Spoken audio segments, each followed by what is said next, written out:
You can say anything in America, except the wrong thing about Israel.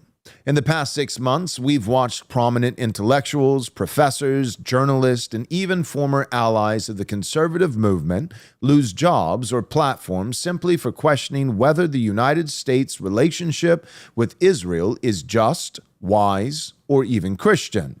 Not because they denied Israel's right to exist, not because they justified Hamas, but because they dared to ask whether endless, unquestioned allegiance to a foreign nation is compatible with America first. Meanwhile, public opinion is shifting. Support for Israel is at a generational low, especially among younger Americans. Donald Trump, arguably the most pro-Israel president in history, has reportedly cut Netanyahu out of the negotiating process. Something's changing. But what exactly? Is it just fatigue? Another weary chapter in a long Middle East drama we no longer want to fund?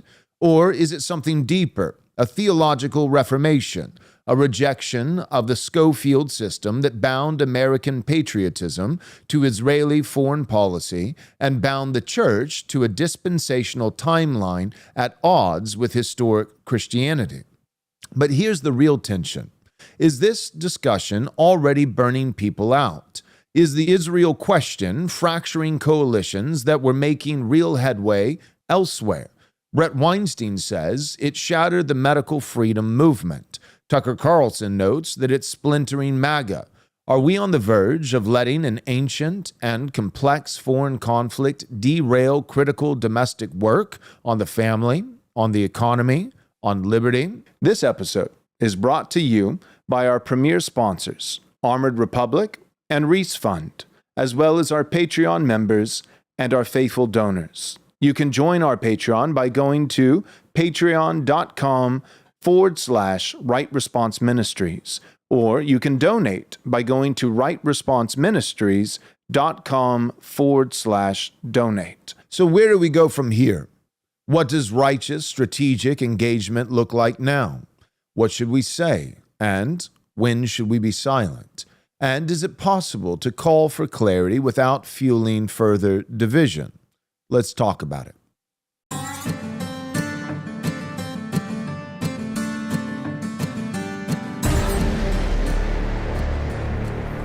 We're still back. Here we are.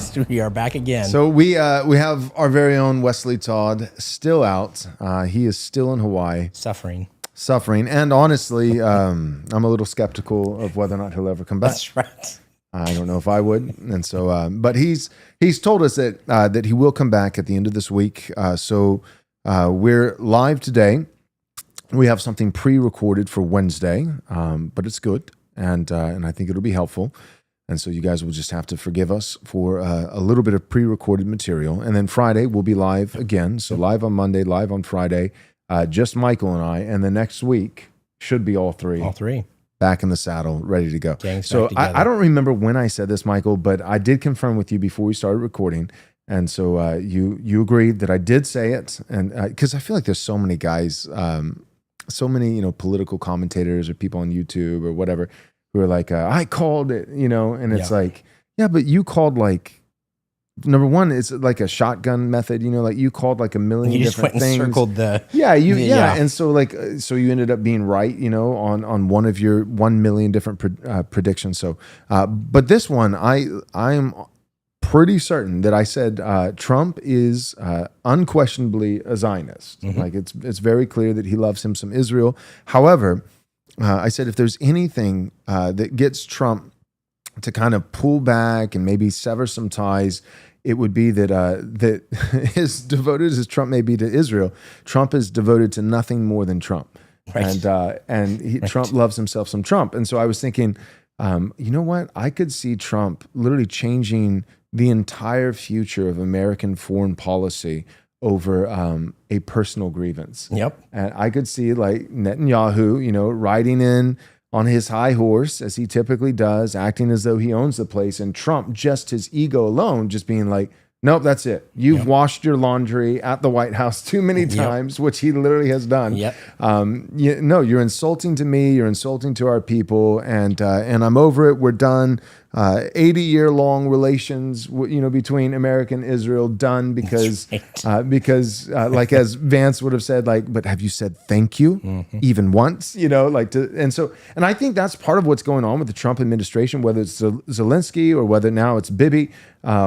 Is Trump and Vance to a certain degree. They're like, no, you need to appreciate America. You are at our mercy. We're not at yours. This is not a mutual relationship. This is not a two-way street where, Ukraine has done so much for America. Right. I mean, they've done a lot for, the previous administration, like harboring secrets and, and being the money purse for all these kinds of, corruptions. But in terms of America as a nation, the American people, Ukraine has done nothing. And so this has always been a one-way street. And with Trump and Vance, I think, their general sentiment is, if you're going to be too big for your britches and you're going to be arrogant and unappreciative and rude, show up to the White House in a tracksuit, whatever. If you're Zelensky, or washing your dirty laundry at the White House, that's not beating the Jewish stereotypes. When it's like you're the prime minister of Israel and you're like, this is a chance. I'm visiting Trump today. This is a chance to get some free dry cleaning. It's like these are why we have certain stereotypes. So the point is, I kind of called this one and saying I could see a divide. That said, the final thing I'll say, and I'm going to hand it to you because you've got a lot of material today that I'm excited about us getting to. But I will say this. There are multiple moments where it's like, we got him now. We got him in the crosshairs. Big change is going to happen. But you just need to be aware, guys. This is what bad guys do. Okay, bad guys of any stripe, whether it's whether it's a false church or whether it's a bad political party or whether it's a corrupt country or whatever. The bad guys, in a general sense, this is what they do. When you got them in the crosshairs, and it's irrefutable evidence and like you're finally caught, what they will do is they will kind of a Jonah scenario. They'll take the guy that you actually got dead to rights, and they'll say, yep, he really was a bad guy, and you're right, you nailed it, way to go. But this whole apparatus, that's different. That's completely separate. Right, so I mean that's what the anomaly. This is what the Democrat Party did when all of a sudden, like, it's not they literally pretended that they were just as surprised and just as shocked and like as everybody else. It's like we were saying in the primaries before Joe Biden was even the front running Democrat candidate for the 2020 election that the dude is not there. The guy like clearly has dementia or something. He's not cognitive. He's not there. And then they just kept hiding it and kept hiding it. Like, and all of them in like lip sync, all synchronized together. Every media station, like they would use even the same phrases, sharp as a tack. He's sharp as a tack. And then all of a sudden the debate happens between Trump and Joe Biden, and that beautiful line where, Trump is like, I don't know what he just said. I don't even think he knows what he just said, and it was like, we got him dead to rights. And so what did the Democrat Party do? They admitted, we have been playing the American people for the last 4 years. And honestly, it's probably a good time to just confess our sins and live in the light and be honest. Really, we've been playing the American people for decades and decades. We've lied about this. We've been corrupt about that. And yes, we all knew that Joe Biden had dementia and that he was not fit to serve. And we've been running the White House, and the administration behind the scenes. We've even signed certain documents for him. It wasn't his signature. We've done all these things. And so we would like to recuse ourselves. We're simply taking this moment as a party because we've all been behind it. We're all guilty. We are resigning as an entire political party in America. We are not fit to lead. We are corrupt. And we pray that the other half of the country would forgive us. That's what we saw happen, right? No. Instead, what we see happen is that, oh my goodness, we had no idea. Joe Biden, somebody was lying to us, telling us that he was ministering mentally fit when he wasn't. And I guess the Bidens aren't that great. And they deceived the Democrat, the poor, precious, innocent Democrat Party has been hoodwinked by the Bidens, and we had no idea. And maybe that actually was Hunter Biden's crack cocaine in the White House, like, oh my goodness, the Bidens are terrible. We will not tolerate this kind of behavior and corruption and lies in our party. And so we're getting rid of them. And so my point is, you just keep on going. So all that said, my first prediction about a week or two ago, I think we could see a major split between Trump and Netanyahu, not because Trump is not a Zionist, not because he's, for any ideological reason or genuine convictions, but just for a petty personal, just because Netanyahu is full of himself and will almost inevitably personally offend Trump. Right. And Trump won't have it because that's just the type of person that Trump is. So nailed that. That said, if you think, all right, America is finally going to be disentangled from Israel. Right. My prediction, I'm making another prediction now. Netanyahu will be just like Joe Biden. He'll be the next Jonah. And so what the Democrats did with Sleepy Joe, Israel will do with Netanyahu. If Trump and Netanyahu, if that relationship doesn't mend, that could also happen. But if it doesn't mend, then what we'll see in the coming weeks or months, my prediction is sometime probably this year, we'll see Israel say, yep, you know what? He really was boastful, arrogant. He was rude. And comes to find out, we found some, discrepancies and inconsistencies and some signs of corruption. And we, the nation of Israel and Israeli intelligence and Israeli political leaders, we do not tolerate subversion. We do not tolerate corruption when it comes to political leaders, and we're standing by our principles as a country and as a nation, and we're removing Netanyahu so that we can once again be the greatest ally of the United States. So. It wouldn't be hard to do that. I've seen a number of reports. In fact, I didn't include this clip today, but even one of the guys that's in one of the clips today talks about the fact that Netanyahu has been to Israel kind of what Biden and the Democrats were to the U.S. There's a lot of disfavorability towards Netanyahu already in Israel. A lot. And he's seen as a bully. He's seen as just going out, doing his own thing. It would not be hard for this to be a tipping point for Israel to move him aside. Yeah, absolutely. Yeah, no, I've heard that too. That's part of why I feel confident in that prediction. Is not just that I think it would work for Trump or it would work for Americans, but I've literally heard from people in Israel who are more conservative say, we don't like him either. Israel doesn't really like him.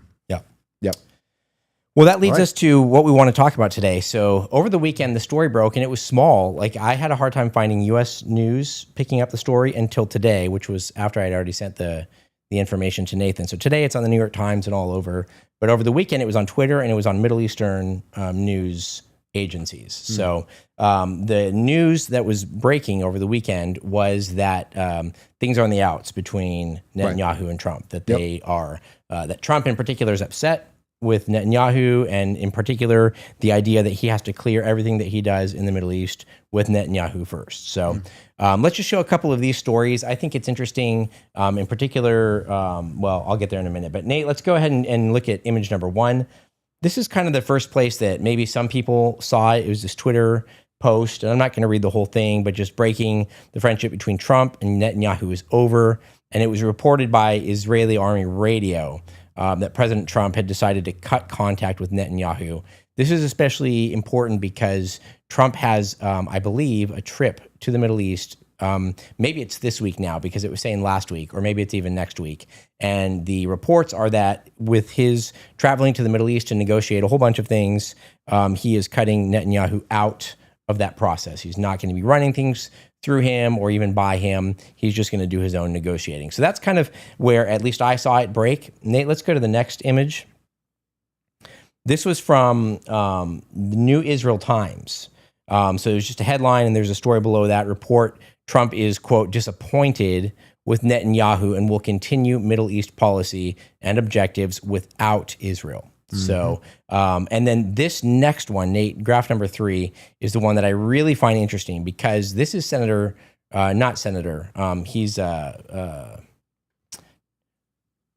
what is it called when you go? Ambassador, thank you. Ambassador Mike Huckabee, who's a huge Israel fan, right? Like, and he's been a prominent Christian in politics for a long time, but very Zionist, very pro-Israel.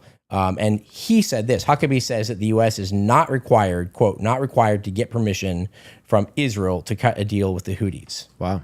And so when you've got Mike Huckabee, who was appointed as the ambassador to Israel because he is very, very pro-Israel. Right. And he's saying, look, guys, we don't have to run everything through them. We can do our own dealing in the Middle East. That is a big, no, it really that is. To me, as far as the mood shift in the country, is a bigger deal than just Trump having a personal grievance. Yeah, that's exactly what I'm glad you pointed that out. That's more, and that gives me some hope. And actually, I want to be careful here, not white pill too hard, because the "we're so back" moments set you up for massive disappointment when you inevitably come to the "we're so over" moments.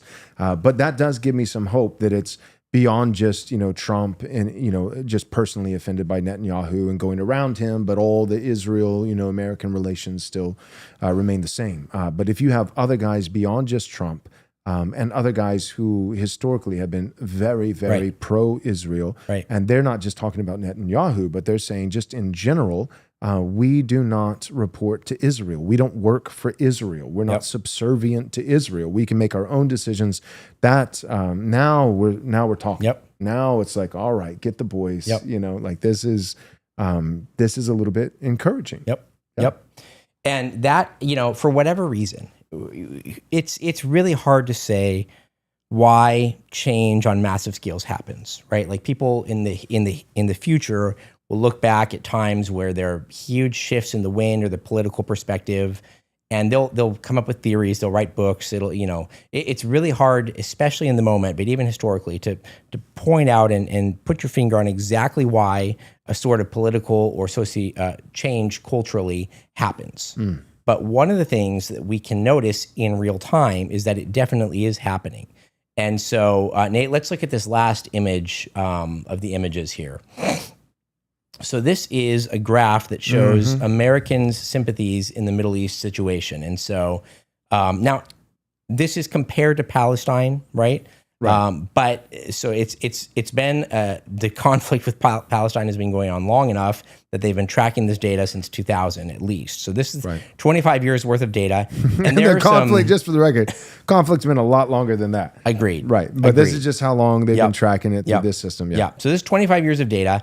And it's not that there's a huge spike or drop off. There were some spikes and jumps in the past, but generally speaking, through about 2015, support for Israel increased gradually, and support for Palestine either stayed the same or went down a little bit. But since about 2017 and 18, that number, the support for Israel, now it hasn't fallen off a cliff, but it's been pretty quickly dropping. And support for Palestine in the conflict has been increasing to the point that now about 46% of people say that they side with Israel, whereas, say, for reference to those listening, in 2019, it was about 65% of Americans sided with Israel. That's significant. That's a third. That is, almost. Yeah. And then about 33% siding with Palestine in the So in 25 years, just for those who can't see the graph, in 25 years, this is the highest sympathies towards Palestine that there's ever been. And the lowest. And the lowest for Israel. Not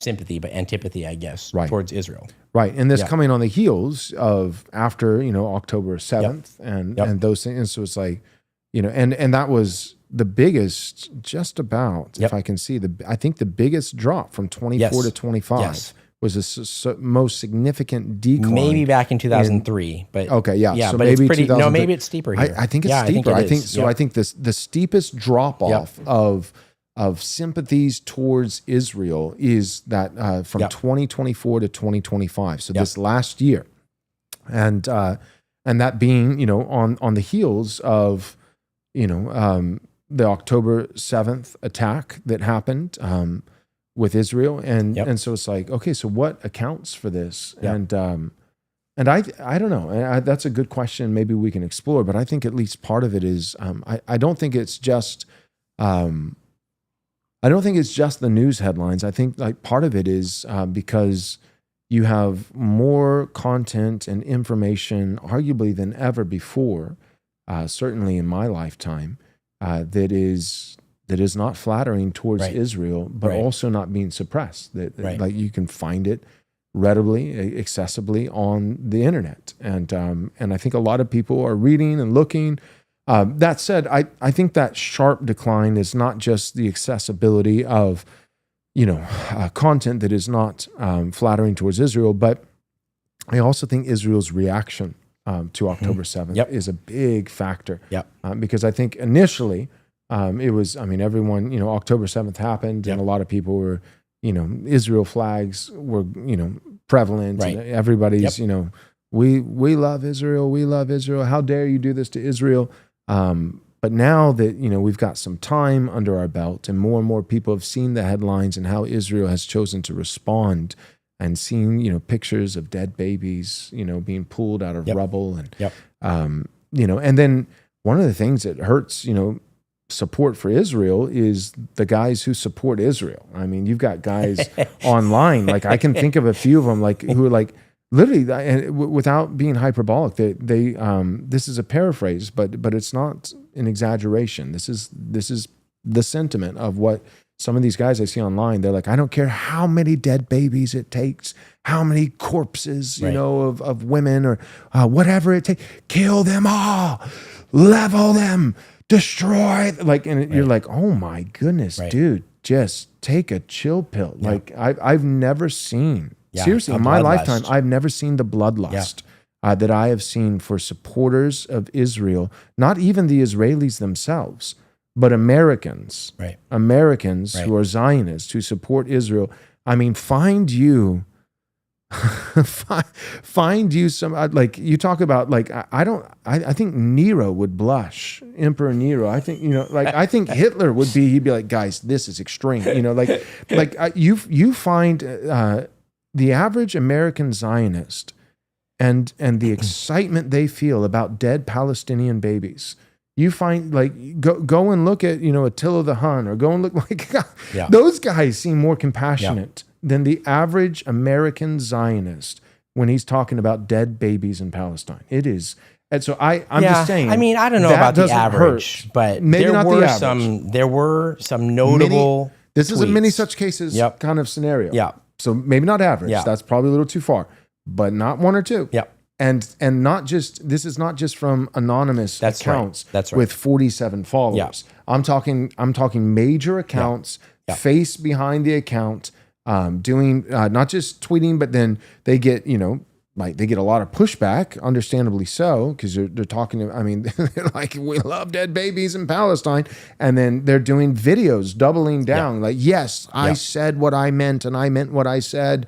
A dead baby in Palestine, we need it. And so my point is, that's the sharpest decline in sympathies towards Israel of any, year to year, in 1 year period, 24 to 25. And I think that's probably got something to do with it, because I think Israel has, in many ways, attempted to use October 7th as the final justification to finally go and just level anybody that they don't like.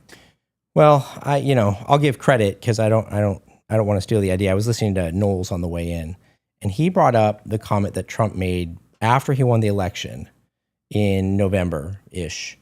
And his comment was basically he was addressing Netanyahu, but not to him. It was a public press conference. And he said, Israel, do what you need to do, because when I get in, I'm going to end the war. And Knowles' point today was looking at some of this stuff and some of the way even Trump has made comments about, I wouldn't have given you $3.5 billion. You got a much better deal from my predecessors than from me. His point was, Trump doesn't want any fighting. Like, that's kind of core to who he is. And his comment back then was, if you're going to end this thing the way you want to, you better have done it before I get in, because once I get in, you're going to end it the way I want you to. Right. Which I thought, was an interesting point. But your comment, Joel, last thing I'll say here, and then we'll go to our break. Your comment about the Twitter and the videos about the dead babies in Palestine goes to prove the point that we've been starting to make and have made a couple times on this show.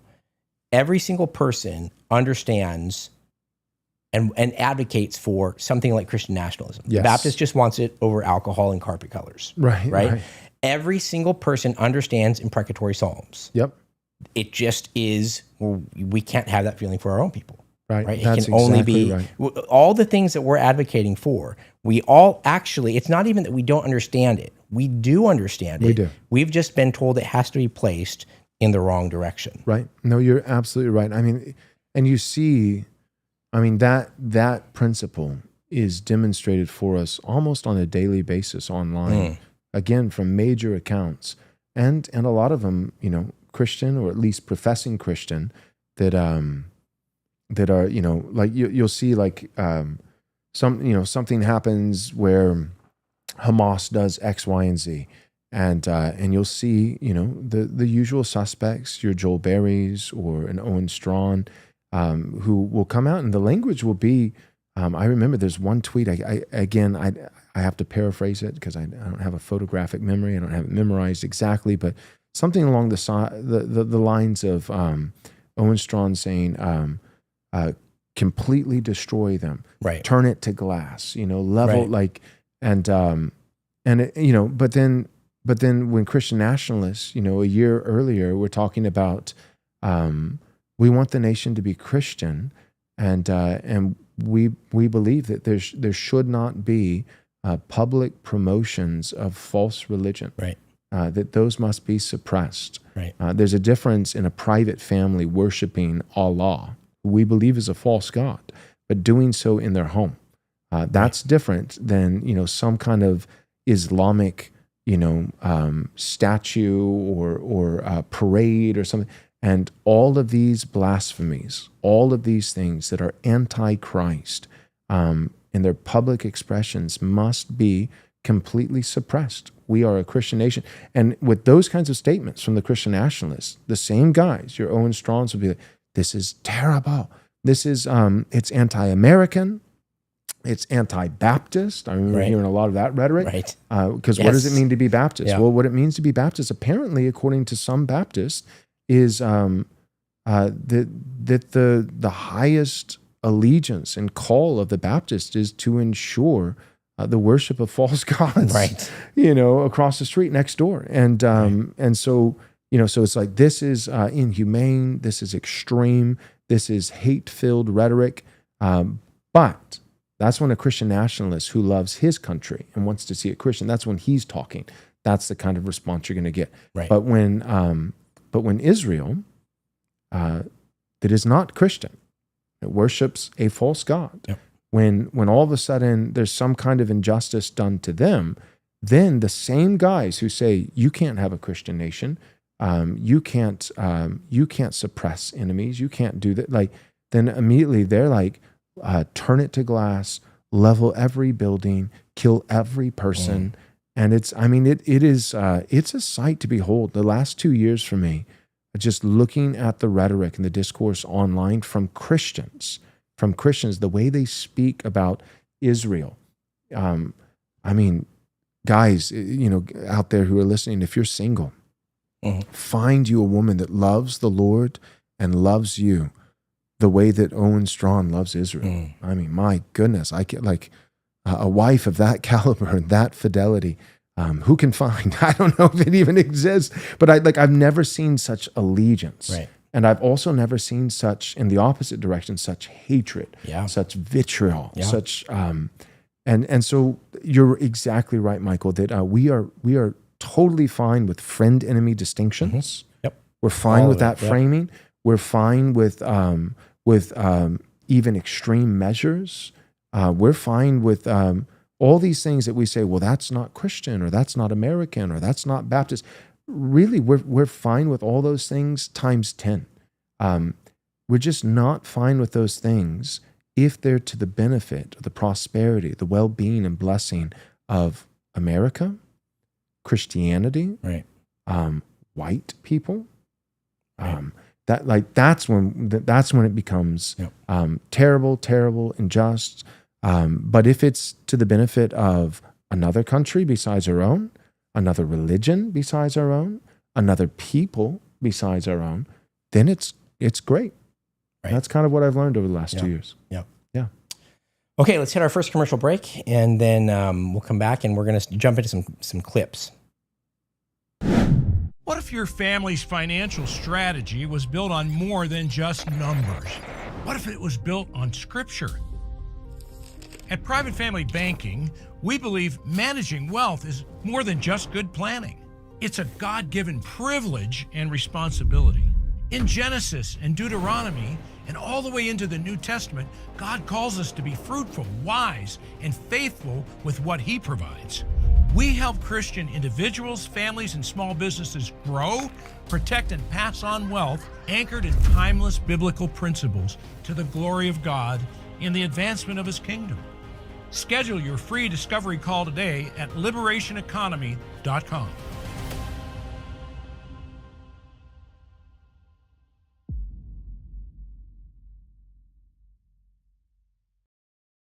America is a country that was founded for the purpose of allowing Christians to do their duty before God and not to have their consciences ruled by the doctrines and commandments of men.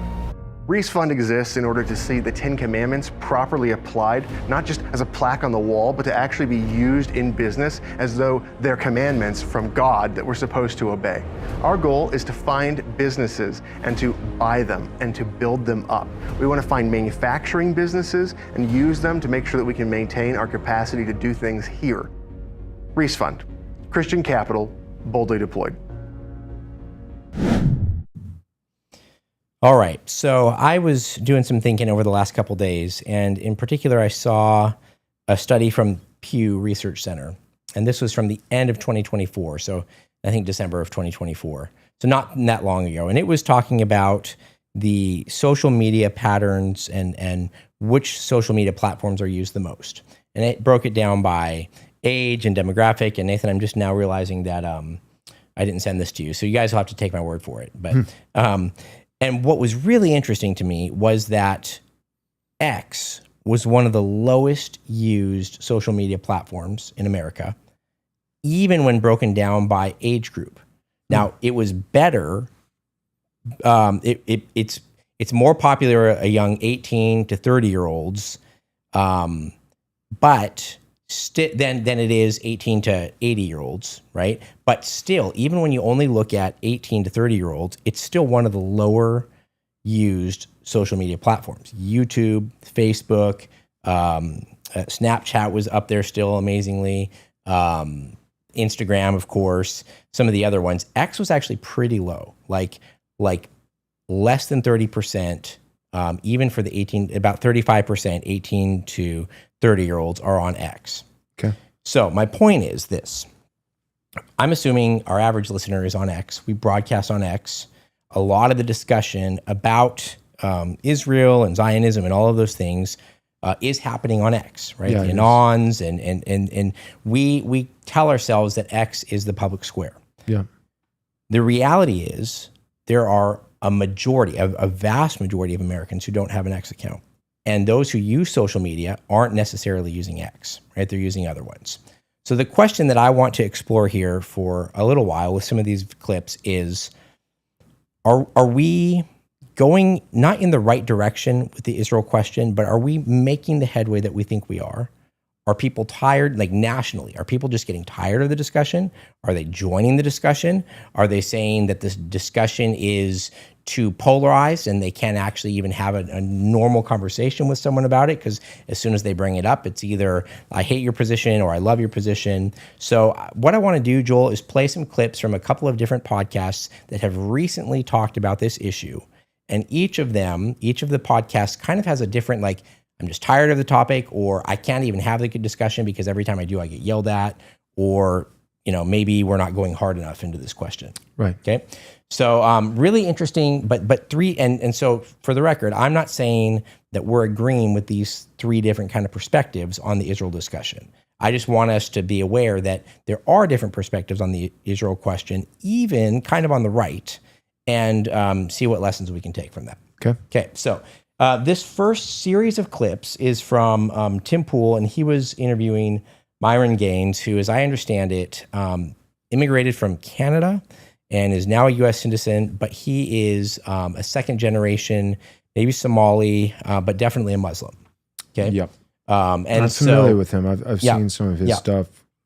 And so on the show, he is obviously pleading the case of the Palestinians in the Middle East, and he is very, very. I mean, he would say a lot of things that we would say, about Israel's outsized influence on the U.S.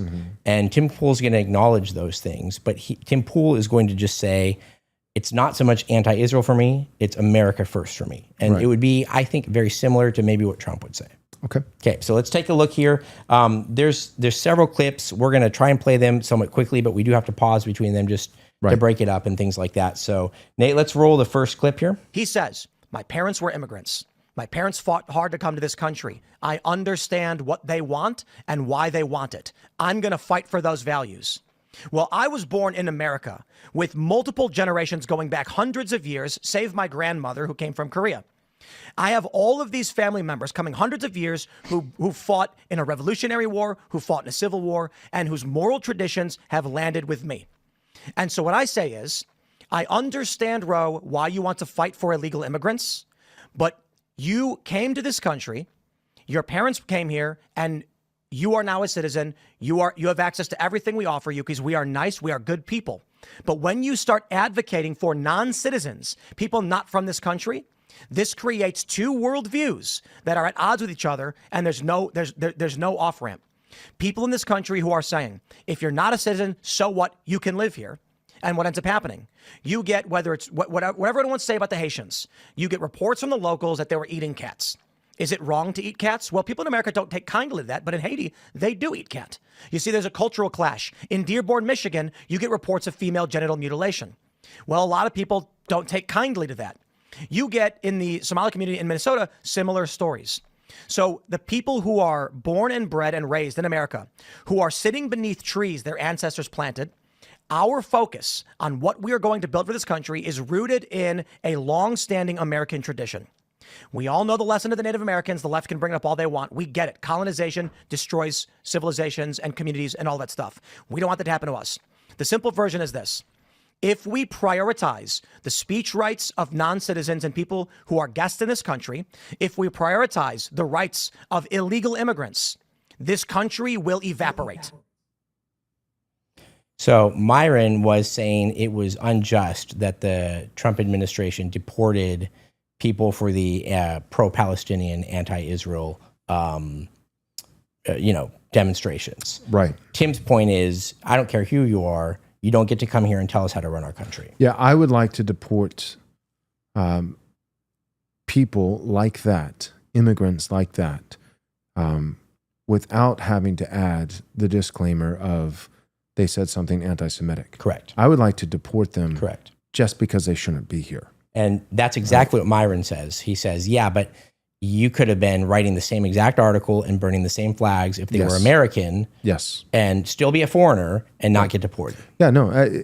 So if that was Myron's argument. It was, yep. Then I agree with him 100%. I haven't watched that episode, but I agree with him 100% because even that is ultimately a betrayal of your own country. It's basically saying we can't actually stand up for America in and of itself. We have to have some kind of adjacent ulterior fidelity and allegiance in order to have a spine, in order to take action. So where do we draw the line as Americans? When you're burning the American flag or when you're burning the Israeli flag? And the answer, sadly, in large part, I think, is you can burn the American flag with impunity. Yep. Not just as a citizen, which is already terrible, but you could literally do it as an immigrant who's not even a citizen. You can be burning the American flag while proudly waving, the nation that you came from, which I don't understand. I don't get that. Right. Like, if you love that nation so much, go back. Why are you here? Right. White people are oppressive. Then how come everybody wants to live where the white people are? Right. I would love for someone to answer that question. If white people are so terrible, why does everyone want to live in all the countries that white people started? I don't get that. So I'm here, I'm waving, the flag for my country back home. I really love that. I'm burning your flag. And you know what? America will tolerate that. Yeah. Maybe a slap on the wrist, maybe. But then you burn some other foreign country's flag, well, let's be honest, one other foreign country's flag, namely Israel. And now we're going to lay down the law. And so if that was Myron's argument, then I agree with him 100%. That said, I'd love to see him deported too. Yes, right. Well, and to Tim's credit, he says, doesn't say Myron specifically, but he says, we don't need Canadian podcasters coming down here telling us how to run our country. So, correct. Now, the reason I bring this up is because shortly into this discussion, Myron pushes back on him. A super chat comes in, which basically I think was, I think Tim will read it. It's basically everything is all Israel's fault. And I'm going to steel man Tim here for a second. I think he reacts pretty strongly, which is why I play this clip. Tim does. Okay. And I think Tim loves himself some Israel. Well, to steel man it. But he actually has been pushing back against the James Lindsay's and the woke right stuff. 100%. Because I've kind of been done with Tim Pool, to be honest. I play him because a lot of people, he's the last number few days one. has encouraged me. He's the number 1 or 2 live podcast on YouTube every day. He's worth listening to just getting your fingers on the pulse and figuring out what are, some of the normie right guys thinking. Okay, so we're going to play his clip. I'm going to give my, I guess, steel man on it, and then I want to get your reaction to it. So Nate, let's roll clip 2 here. I'm sorry to interrupt you, but like it's a super chat from this dude, Blackest Panther, saying, why are you, Tim, you're logically inconsistent. Why are you more likely to be deported for burning an Israeli flag than an American flag? Yo, I don't care about your retarded obsession with Israel. Yeah, it's not that. Shut up, you Israel-obsessed morons. It's about the trade routes. I don't care. Stop. I don't care if it's Ukraine. I don't care if it's Israel. I don't care if it's Afghanistan. I don't care where you're from. I don't care if you're from Japan. If you're from Japan, you come to this country and they start protesting and declaring that Americans should change our behavior for you, get out. I got to be honest. When I hear people defending non-citizens coming in and trying to dictate American governmental policy, they have no right to do this. And then they say, well, but it's because Israel. Okay, I get it. You're obsessed. Your brain is rotted from your skull because the only thing you think about is Israel. I care about all the countries that are trying to negatively impact the United States. We've got to deal with Venezuela sending people from their prisons. Now, I know it's semantic. They're not literally taking people out of prisons, putting them on a bus and saying, go to America. They're releasing them and saying, get out of the country, go there instead. We don't want you. And then when they come here, Donald Trump says, we want to send these Venezuelan gangs and prisoners, former prisoners, cons and criminals back to Venezuela. They say no. So what does he do? He cuts a deal with El Salvador. These are criminals from Venezuela. You take them. We don't want them. The Democrats then say, we're going to keep them here. And then you super chat, but it's Israel. This is why our country is being screwed over and mercilessly beaten. And it's why we're facing these catastrophes that we're facing. Okay, because of the myopic view of so many people. I do these debates and conversations, and they're focused on one super stupid. Let me put it this way. During Occupy Wall Street, one of the most amazing moments was when some guy stood up during the General Assembly, and he screamed out, what is wrong with you people? The only thing we need to focus on is fracking. It is the center of all of our problems. And I thought, my God, there are people that live in bubbles. They only see one thing. That's the only thing they care about. Me, I got a bubble. I do. It's America. So if it's Venezuela, if it is Ukraine, if it is Russia, Iran, China, Israel, or otherwise, and they're negatively impacting us, I'm going to say, stop. I don't want to be involved in this. All right. So my question is, I think a lot of people would probably agree with Tim. They would say you are overly focused on the negatives from Israel. I'm saying that they would say that to us. Right. And there's a whole lot of other ills out there as well. Right. Mm-hmm. And so I think Tim would say, I'm frustrated because every time we try and make headway, we get some guy who comes in here and says, it's just Israel. That's the skeleton key. And there's other problems. Right. So. Right. Yeah. Well, again, I haven't seen the full context and other things that were being said in that conversation, but that basic principle, if we're just saying, if basically all we're saying is, you know what, dig a little deeper and there's some extra hate in your heart that you can evenly disperse to other groups. You don't have to just hate Israel. You can hate Islam as well. And then yeah, sure, I'm for that. Like there's a lot of things, a lot of countries I hate, a lot of ideologies I hate, a lot of false religions I hate, and I hate them all. So if that's the argument is like, Joel, like we're concerned that you're hating Judaism in isolation.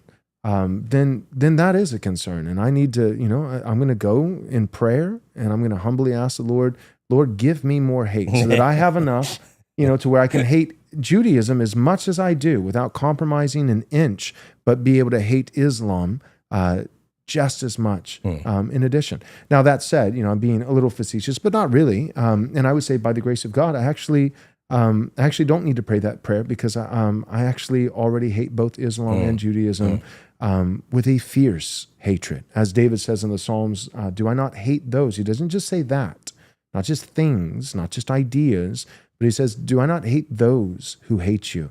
Yes, I hate them with a perfect hatred, or some translations say with a complete hatred. I hate the enemies of God. I absolutely do, wherever they can be found.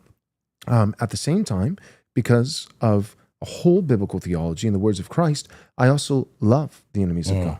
Yep. So we're called to love our enemies and pray for those who persecute us.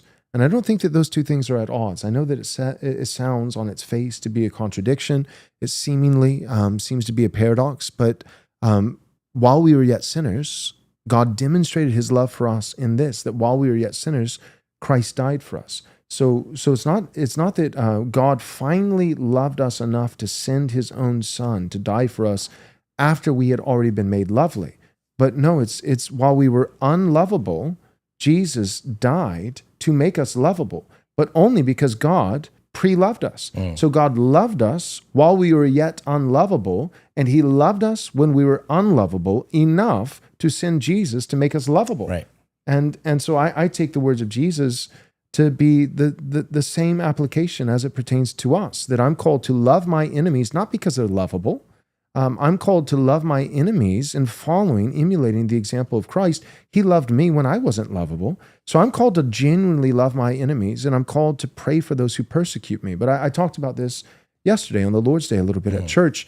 But these things are not at odds. I can love my enemies and pray for those who persecute me, and I can do so as I'm walking them hand in hand to the guillotine.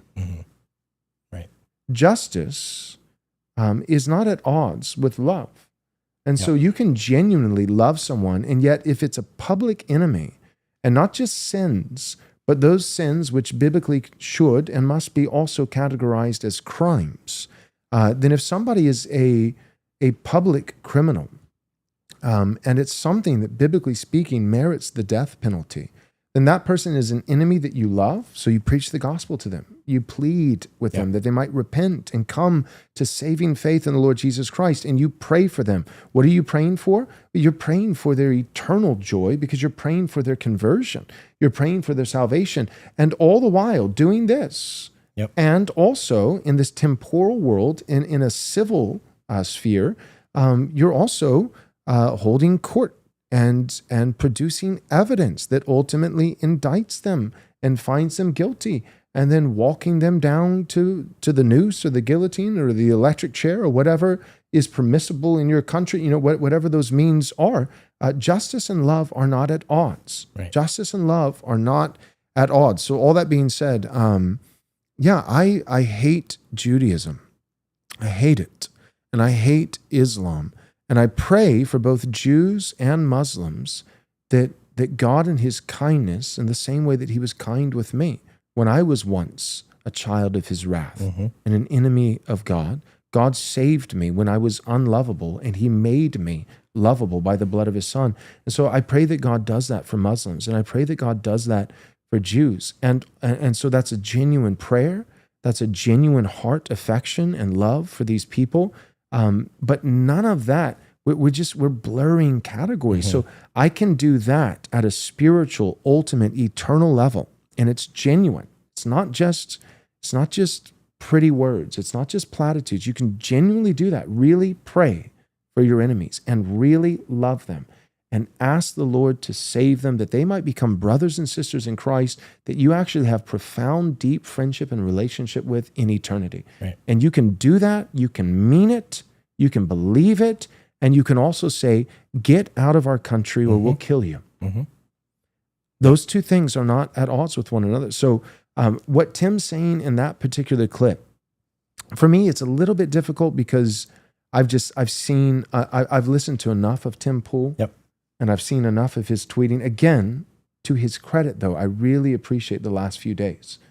As he's been kind of going back and forth with James Lindsay and saying, guys, you're just liberals. You're not actually on the right. You were never on the right. You're just liberals who are trying to smear the real right, ascendant right, real right, whatever you want to call it, by calling it woke. And you know what you're doing, and this is deceptive, and it's wrong, and you're doing it from this pretended position of, I'm critiquing my own party. I'm critiquing the right as a member of the right. No, you're not. Since when is James Lindsay and Bill Maher and I mean, think about it. These are guys who love baby murder. Yep. They have voted for every Democrat policy there ever was until it came to chopping off the genitals of children. It was not until we started talking about chopping off children's genitals that they were like, okay, now that's where I draw the line. Yep. You're talking about wicked people. Joel, I've been thinking since last week, or maybe it was one of the recorded episodes we did, this thought has just been churning in my mind. I think you're right. I think there's a point where kind of a reasonable person sees what we're doing with the transgender movement and says, okay, that's a line that cannot be crossed. But on a systematic level, I think the only reason, I won't speak individually, I won't impugn their motives, but people like Lindsay and Maher and the academics who were liberal but benefiting from the way the system was, there's a very cynical side of me that says the only reason why they began to object to any of this was because it threatened to overthrow the Enlightenment, neocon 100%. Liberalism 100%. that had existed for so long and had benefited them so tremendously. Yes. No, that's it. That's it. It's, when all of a sudden, it wasn't a merit-based system anymore. Right. And all of a sudden, somebody, could get their peer-reviewed study approved in some, some journal on the basis of the color of their skin because they had more melanin, and a darker skin tone. Then James Lindsay got upset. Yep. That upset James Lindsay because now it's actually threatening his occupation. Yes. What he cares about. Yes. What he's and to be fair to James Lindsay, what he actually has worked hard at. Yeah. That's James true. Lindsay did a lot of reading, a lot of writing, a lot of study, and all of a sudden when those things were starting to lose their value unfairly, and somebody else who did not do the reading, did not do the study, is getting accolades and getting credentials simply on the basis of the color of their skin. Now James Lindsay is a conservative all of a sudden. Yep. So I'm just answering your object. I said it was, so basically to sum this up for those listening, I said, it's not until they started chopping off, mutilating children that they said, that's it. That's the line. That's a step too far. And Michael, very respectfully, basically, if I can interpret it, you objected and said, actually, Joel, for someone like James Lindsay and Bill Maher, I don't even know if that was a line. I think they might even be fine with that. It was when their own, it wasn't that they care so much for the 12-year-old girl who's having her breast chopped off. Actually, it might have just been their own personal credentials being threatened. Right. That actually might be the only line that ever got them, even for a moment, as brief as it was. Which is why they're reacting to the woke right, because it's doing the same thing. Right. Yeah. To them. To them. Yes. It's not the same thing, but that's what they're trying to make it sound like. Tomato, tomato, woke left, woke right. But it is threatening the new space that they carved out for themselves. Yes. It is threatening their accolades, their opportunities, the public perception of who they are. And so that in that sense, woke left, woke right, which woke right's not a thing, but just humor us for a moment, pretend that it was. Woke left and woke right, they are the same. I'll go on record saying it publicly. They are the same if we mean by that that they both threaten James Lindsay. That's right. then in that sense, yes, they are the same, and that's precisely why Lindsay hates them both. But all that being said, back to the topic at hand, what I was going to say is I really appreciate Tim Pool the last few days putting some pressure and some pushback on this whole woke right discourse and pushing back on James. So I really appreciate that. That said, I got to a place, not that I was an avid, Tim Pool listener, on a regular basis, but I would tune in from time to time, like you said, Michael. It's just, I think it's a good kind of finger in the air, fingers on the pulse, and just the general sentiment of where's the average normie, neocon type, normal person on the right, the guy who just wants a grill in his backyard, leave me alone, don't tread on me, that kind of guy. And Tim Pool, I think is, I think he's a good representation of where that guy is at. He represents millions of people. He does. And so for that reason, I think there's value there. But even listening with that purpose, I kind of dropped off and I stopped listening because it seemed like he started shilling for Israel. It really just seemed like he was willing to say some fairly courageous things in 2020, 2021, even 2022.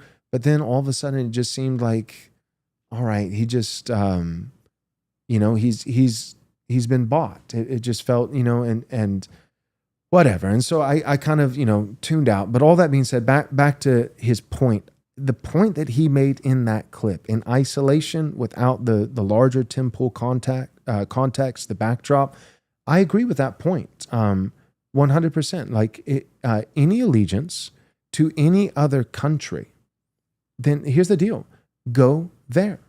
Right. Go there. Right. Right. So it's like, well, I love my blank heritage, whatever it is, fill in the blank.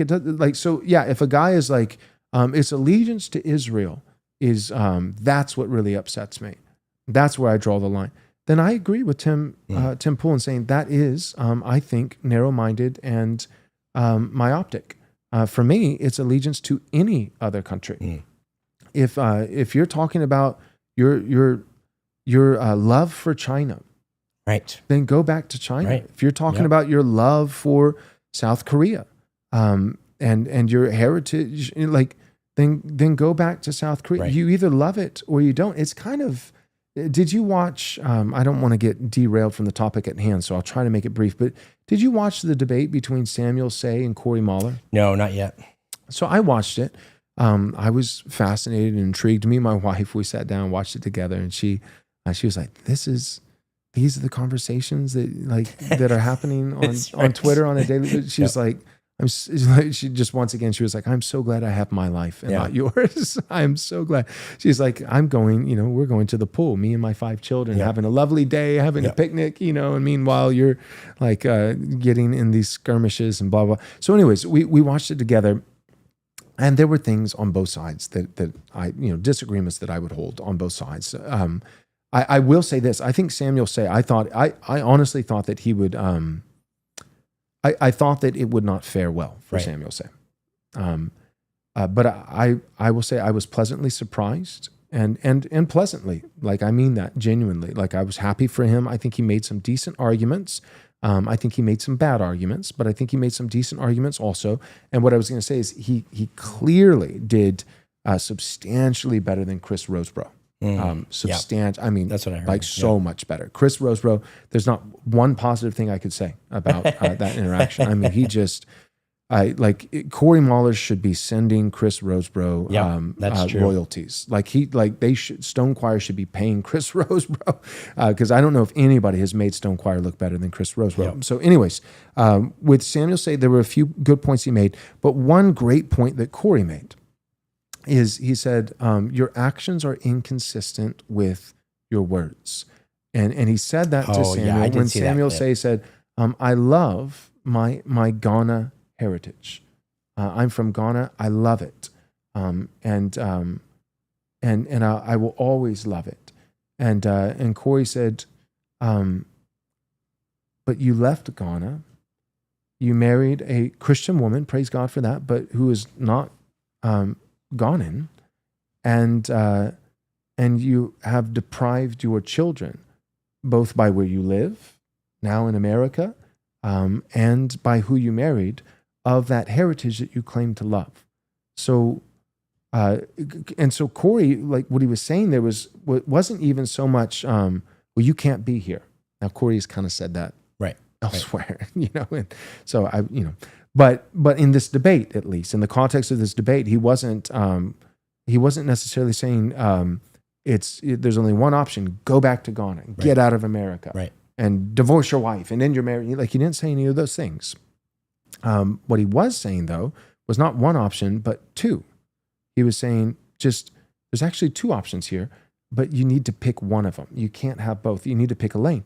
And basically what Corey was saying, the way I interpreted it, now, again, other things are other things, but in the context of this debate, he was basically saying, just be honest, brother, right? Like, just say, Ghana sucks.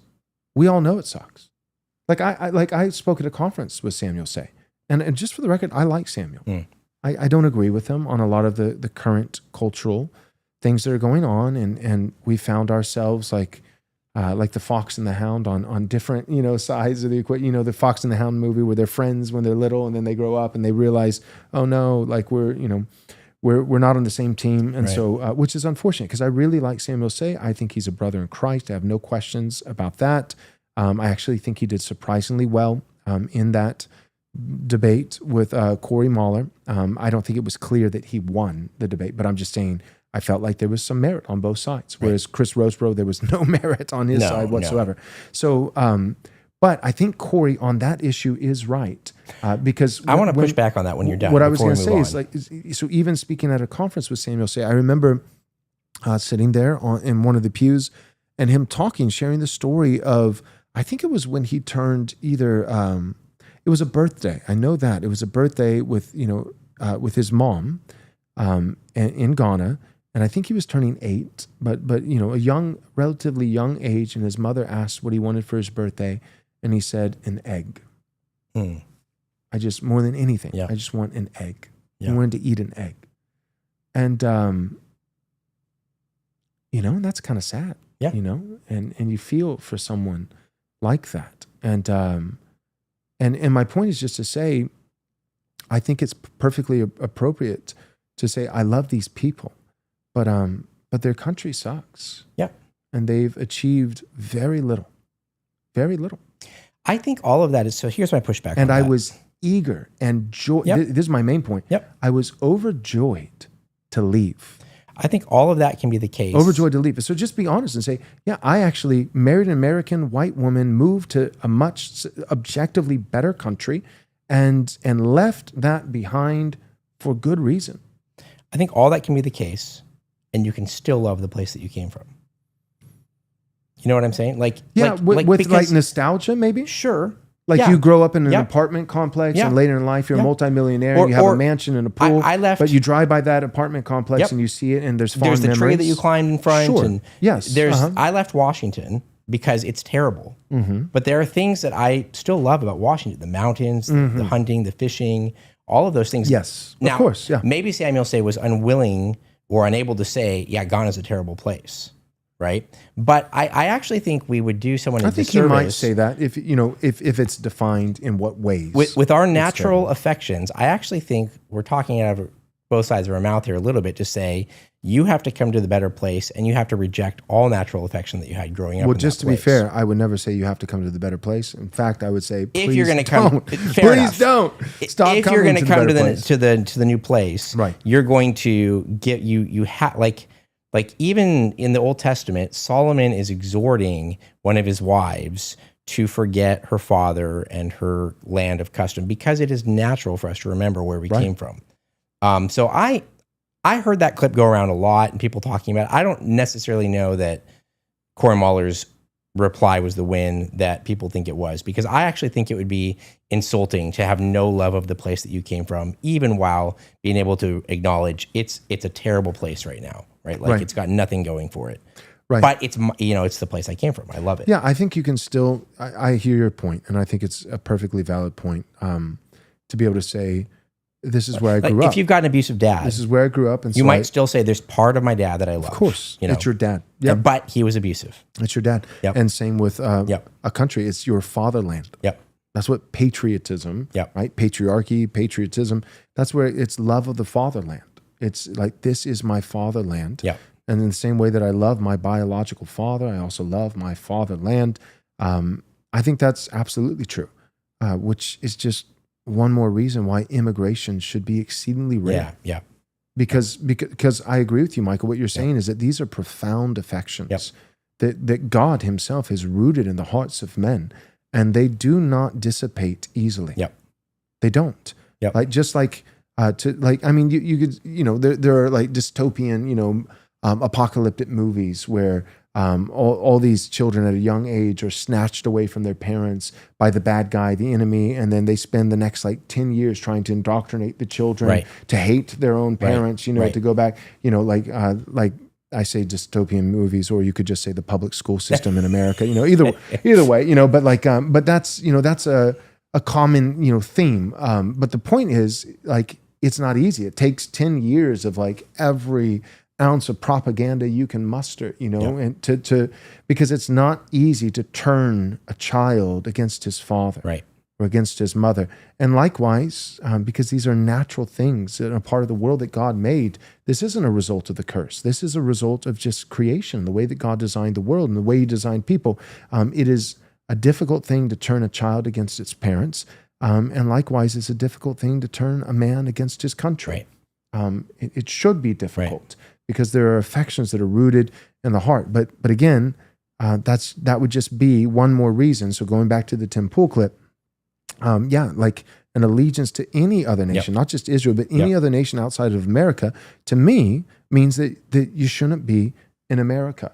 And all we've established now in the last 10 minutes of talking further is that that at a natural level, most people are going to have an allegiance that's very, very, very hard to get rid of in their hearts for the country that they were born in, the country that they were raised in. And because of that, to me, that's just all the more reason that that you shouldn't be importing millions of people to another country and taking them out of the country where they were. What do you think is going to happen? I've said it before, I'll say it again, but I always think of the scene in Braveheart where, the English are they're it's the beginning of the war. And so they protect their own people, send them out later on. So first they send out the peasants, and they're going to go and do, single hand, combat, with swords and spears and things like that. And then they'll send in the archers, even when the peasants are still alive, and shoot them, to kill some of the enemy,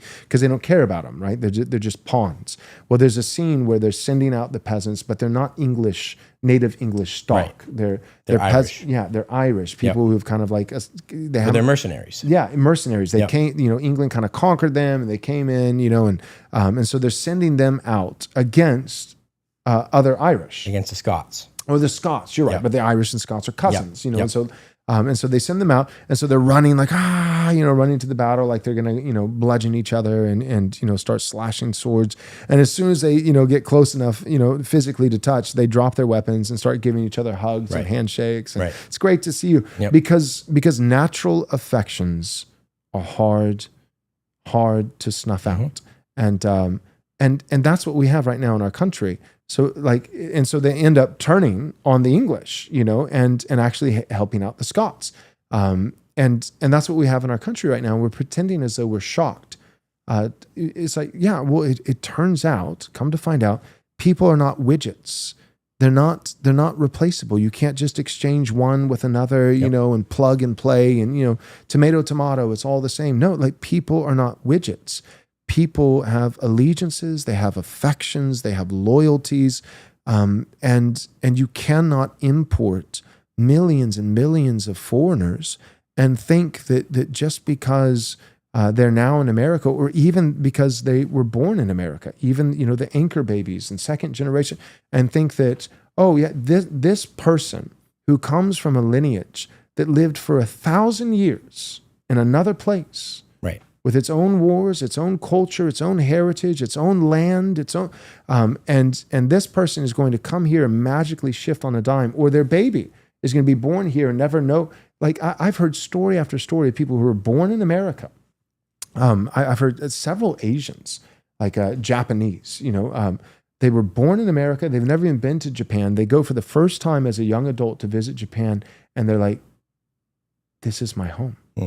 I belong here. I've never even seen it, but like there's something deep in their soul. They're like, these are my people. This is my land. And they're like walking around the streets of Japan almost weeping because they realized that they were uprooted and taken. I remember the Vodi Bakum story. A lot of people may not know this, but I remember it was profound. Where Vodi, when he first went to Zambia, his first trip to visit Conrad Mbewe, and I don't think it's when he moved there, but when he was kind of scoping it was out. earlier. Yeah. And so he goes to Zambia, his first trip, and there's an old, Zambian, black man, and at the church where Vodi is going to visit. I think he's going to preach, and he's, Vodi's introducing himself, and a lot of the people speak, broken English. They speak, somewhat proficient English, and this man is, speaking a little bit of English to him, and he says to Vodi, he says, "Is this your first time in Africa?"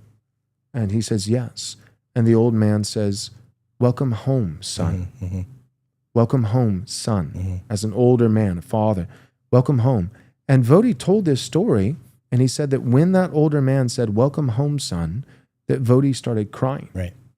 Like something powerful rung true in him, that this was his home, and he was ripped from it, sold by his own people to a foreign people, taken across oceans, and Vodi isn't even just second generation born in America.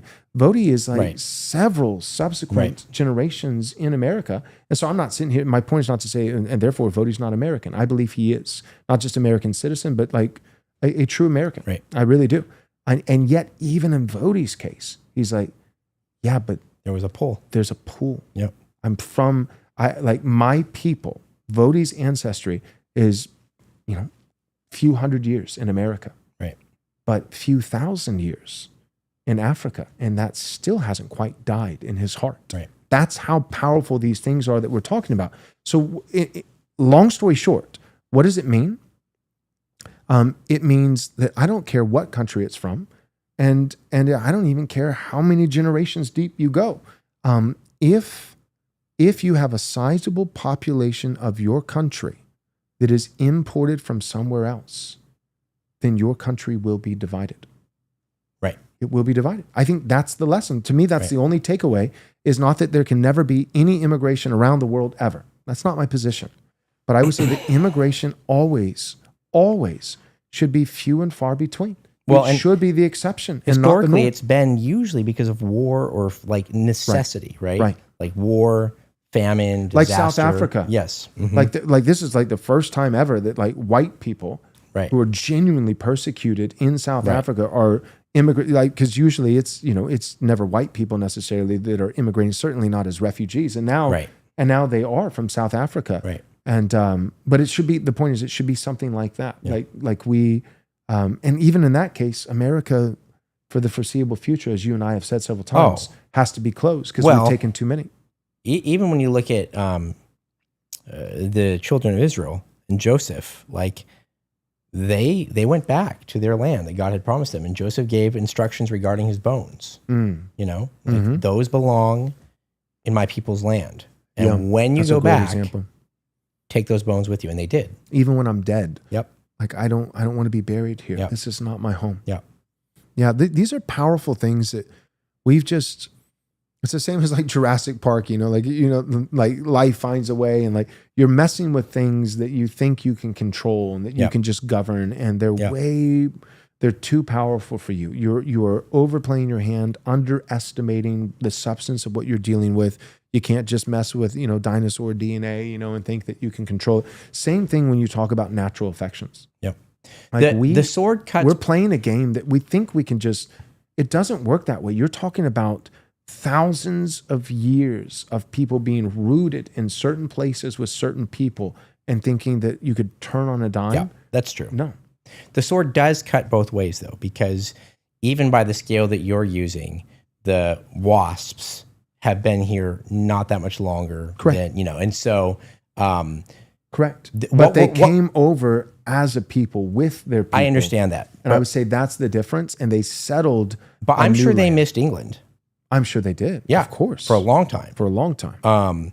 My point is, we're talking about the realities that God has built into us on the one hand, the natural order of things, and we're talking about the political realities of sometimes there's a war and people have to flee and then they live in a new place.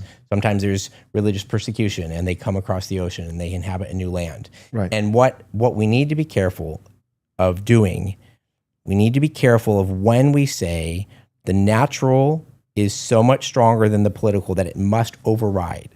Right. And some cases you do that. You say, we're sending people, we want to send people out of our country because they're not from here. They're from somewhere else. There we're taking the natural argument and we're saying that supersedes some of the political machinations going on in the world. And we're going to play this one on top of the political globalist, whatever. We're going to use the natural as a corrective. Right. But we just have to have wisdom and discernment to know how those two things interplay. And there's not always easy answers. I'm not arguing against globalism here. I'm just saying there are also political realities, because if you take this far enough, then you get into all blacks have to go back to Africa because that's their land. I know. Yeah, that's not the point that I'm making. I know it's not the point that you're making. What I am saying is that... But they're powerful and they're strong. It's powerful and it's strong. Yep. Yes. And there are a lot of blacks that do need to go back. They're called Haitians. That's right. I agree. I agree. But yeah, that you can't... people are not widgets. You can't just switch things and turn them around on a dime. And so all this back to the Tim Pool clip, I just think that I agree with what he's saying. I feel like Tim kind of has been a little Zionist-ish, and I have not necessarily appreciated that. But if we're just talking about that one clip in isolation without other things that Tim Pool has said, I agree 100%. If I see somebody, screaming online about allegiance to Israel, or if it's like, I'll put it this way.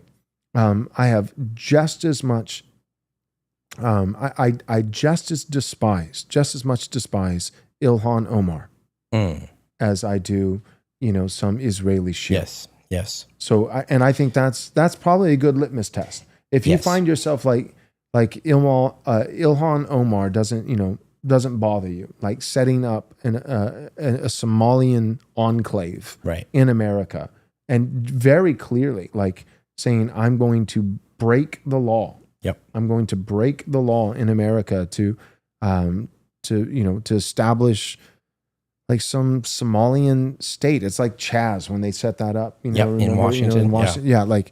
Doing that for Somalia. Like if that doesn't bother you, but the Zionist does bother you, then I would say, you probably got Israel brain a little bit. You're probably, but the opposite is true too. Myopic, and the opposite is true also. Exactly. Yep. And so if you find yourself bothered by Ilhan Omar, but you can't ever see the very same concept with Israel, then you also have Israel brain. Right. You're a Zionist. The other way. I think both of those are true. I think the solution is just America first across the board. I don't think you can be I don't think you can be a Zionist and be America first. Right. No, you can't. I don't think so. So that's, for me, I have pushed hard against Israel for two reasons. One, on the basis of religion. Judaism, I believe, is uniquely pernicious as a false religion.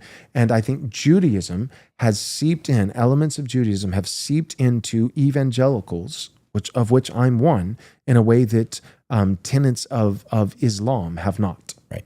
So on that basis, on a theological basis, as a Christian pastor, I am very, very adamant against Israeli influence and Judeo-Christian influence. So that's one reason.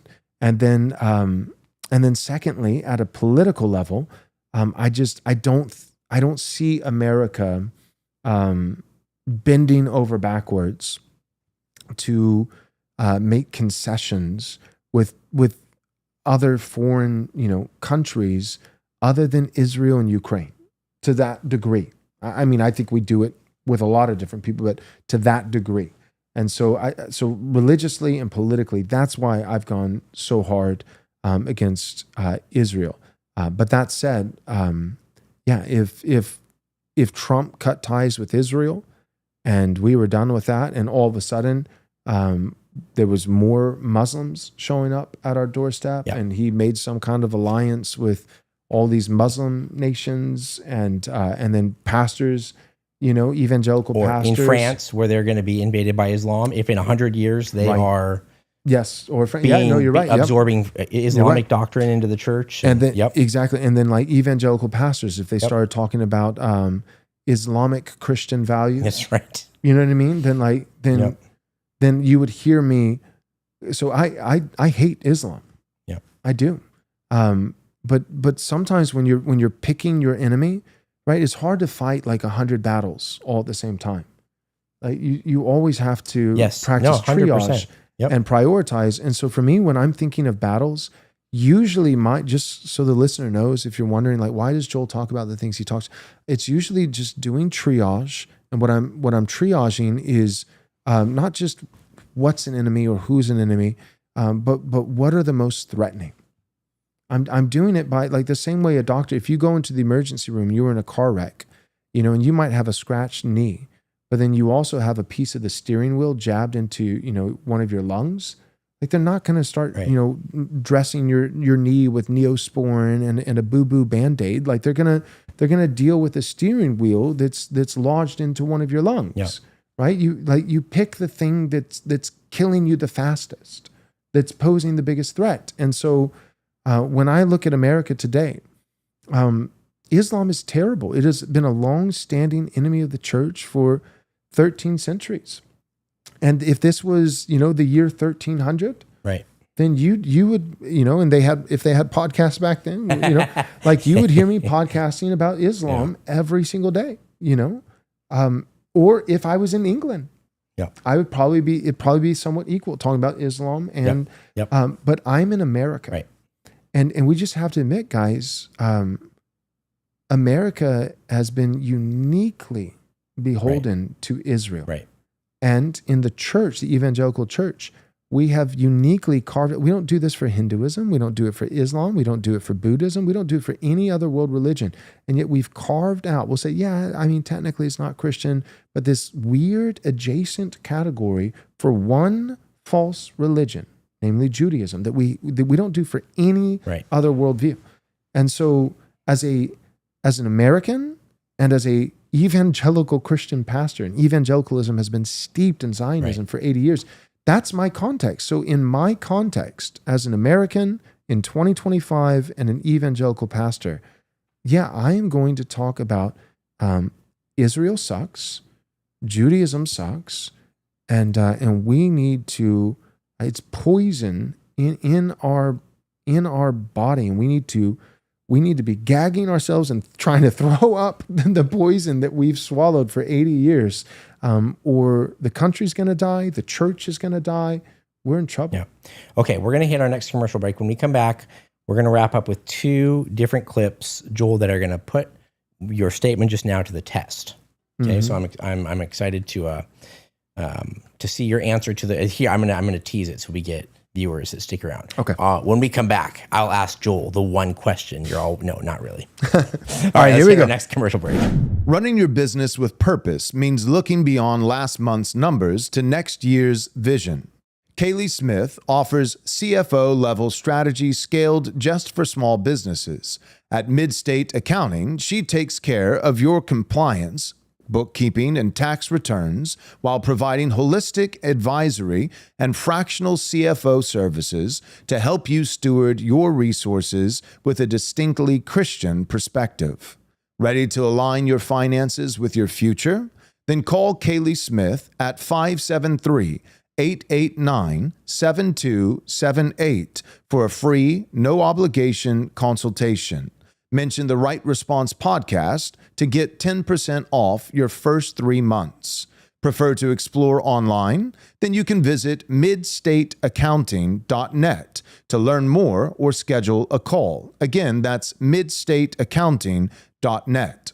With Midstate Accounting, you'll plan for tomorrow while operating in faith today. So call Kaylee Smith at 573-889-7278. Again, that's 573-889-7278. Are you a Christian struggling to find companies that align with your values and beliefs? Well, then Squirrely Joe's has you covered for all your coffee needs. All of their coffee is hand-selected and roasted fresh every day by a family of fellow believers. Try them out and you'll savor exceptional coffee while knowing that your investment supports a company committed to following God's teachings and upholding truth and righteousness, ensuring that your hard-earned money contributes to the growth of God's kingdom. Stop giving your hard-earned dollars to pagans who support evil. Right Response listeners have access to an exclusive deal. Your first bag of coffee is free. All you have to do is cover the shipping. So head on over to squirrelyjoes.com/right response. Again, that's squirrelyjoes.com/right response to claim your first free bag of coffee today. All right, welcome back. Cosmic, that's an interesting comment. If you have more information on that, or, if you think that would be an interesting endeavor, maybe email the show or maybe, do it and let us know if you need help doing it. So, yep. I know that channel. I occasionally watch Nerdrotic's takes on, pop culture. So, all right. So we are going to jump over to a different podcast. We're going to wrap up. We're not going to be too long. But this was recently on Tucker Carlson's show. He had Brett Weinstein on, who obviously is a Jew. Did you listen to that one? Yep. Yeah, I mean, the whole thing was him arguing against the existence of God. If you only lasted that long, you missed the best part, because the second half was much more interesting. I listened to the whole thing. Okay, I thought the second half was better. Yeah. So they're going to get into. There was a lot of interesting stuff in there about Israel, about Jewish reaction to perceived threats, and what that does to the larger discussion about Israel. Brett, at one point, I want to be fair to his argument. He said, "Look, I'm Jewish, but I'm American. I'm not Israeli. I'm not really for Israel, insofar as I hope that they continue to exist as a country, but I'm American." So he throws that out there.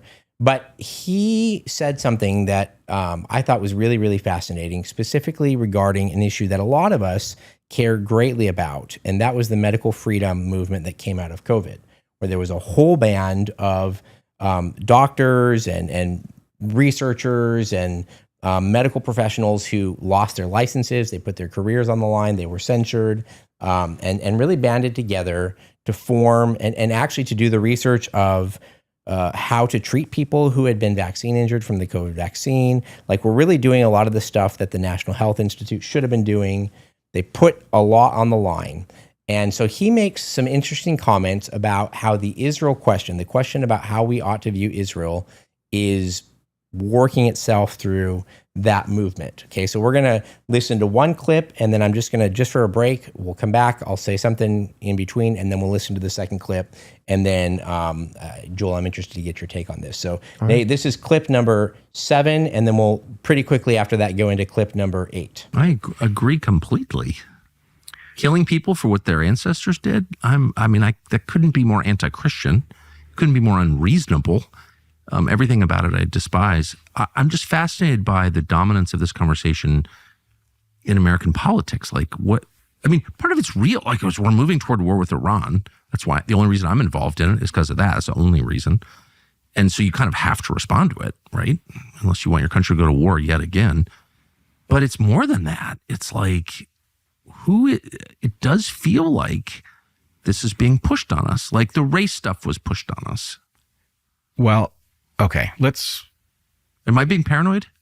No, I like I said, I think there's some element of organized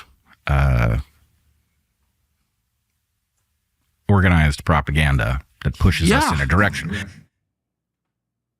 Okay, so they're talking about the question and the conversation about Israel, and they're speculating about how much of it is organic. And Tucker even floats the theory, it's just a theory, that did Pfizer inject some of this into the conversation to destroy the medical freedom movement, of which Brett Weinstein was on the front end of it. I see. Okay, so let's go to the next clip now, which is where they get into how this has affected the medical freedom movement that we thought was surging out of COVID and now has really just dissipated. I think in part the reason that this issue seems to derange every conversation, every coalition, is that Jews are infused through all of the activities of civilization. And you've got a population that I'm hesitant to use a term like, intergenerational trauma, but you've got a population that hands down the stories of pogroms and persecution and the Holocaust because it's vital information. You have to know that can happen, and it can happen anywhere at any time. And so being of that mindset, being raised to know that things can be very good and people can, there can be no hint of anti-Semitism, as there wasn't in my life until quite late. Things can be that way, and then something can change, and what you thought were the realities of, who your friends are and what they're capable of would radically shift. So you've got that population involved in governance, business, all of the essential functions of civilization, and then the noises of an anti-Semitic wave start to rise. That population recoils into this defensive posture. Oh no, is it happening again? Which then causes a attempt to drive out all nuance. This is not the time to be asking questions, that sort of thing, which then causes resentment in terms of all of the things you're not allowed to just even ask, right? As an American, I'm not allowed to ask questions about our support for a foreign government's war. Of course I'm allowed to talk about that, but yet somehow it feels very dangerous to even raise the question. So that pattern results, how big a room can you assemble before you have both sides in that room unable to allow any nuance, right? It's not a very big room. So what happened to the medical freedom movement was just simply the events of October 7th caused people who didn't even necessarily know each other's positions on, events in the Middle East suddenly to be talking about them and to find each other ununderstandable. But how did that issue even, I don't even know all my kids' positions on the Middle East, and they're my children, and I talk to them every day. It's like, it just doesn't occur to me to bring that up out of context. Do you know what I mean? Where are you on BB? It's like, I don't care. How did that wind up in a discussion of what to do about the mRNA vaccine? I just think it seems completely unrelated. It's madness. Seems that way. It seems to me that the right thing to do is to recognize we have a whole lot of common ground, and then there's an issue on which we apparently don't. And frankly, what a missed opportunity that a bunch of people who'd been through hell together fighting over, their right to speak the truth about all things COVID, that group of people seems like they would have the tools to navigate other difficult issues. But that's not what happened. And that missed opportunity is a tragedy for humanity. It means that we're not where we should be with respect to the devastation of COVID, and we're also, nowhere good with respect to our ability to discuss the events in the Middle East. All right. So in particular, that part at the end. So the idea that the discussion about Israel got so heated in this medical community that they were no longer able to collaborate together on questions of what do we do about, and to some degree, there's been speculation about this with RFK, right? Like, he came in saying he was going to be this great champion of medical freedom, and that's kind of been disappointing at this point. I know we're only 3 months into the administration. Because in part, I think what you're going to say is the Israel situation. That's correct. Kind of derailed. That's correct. RFK also. Yes.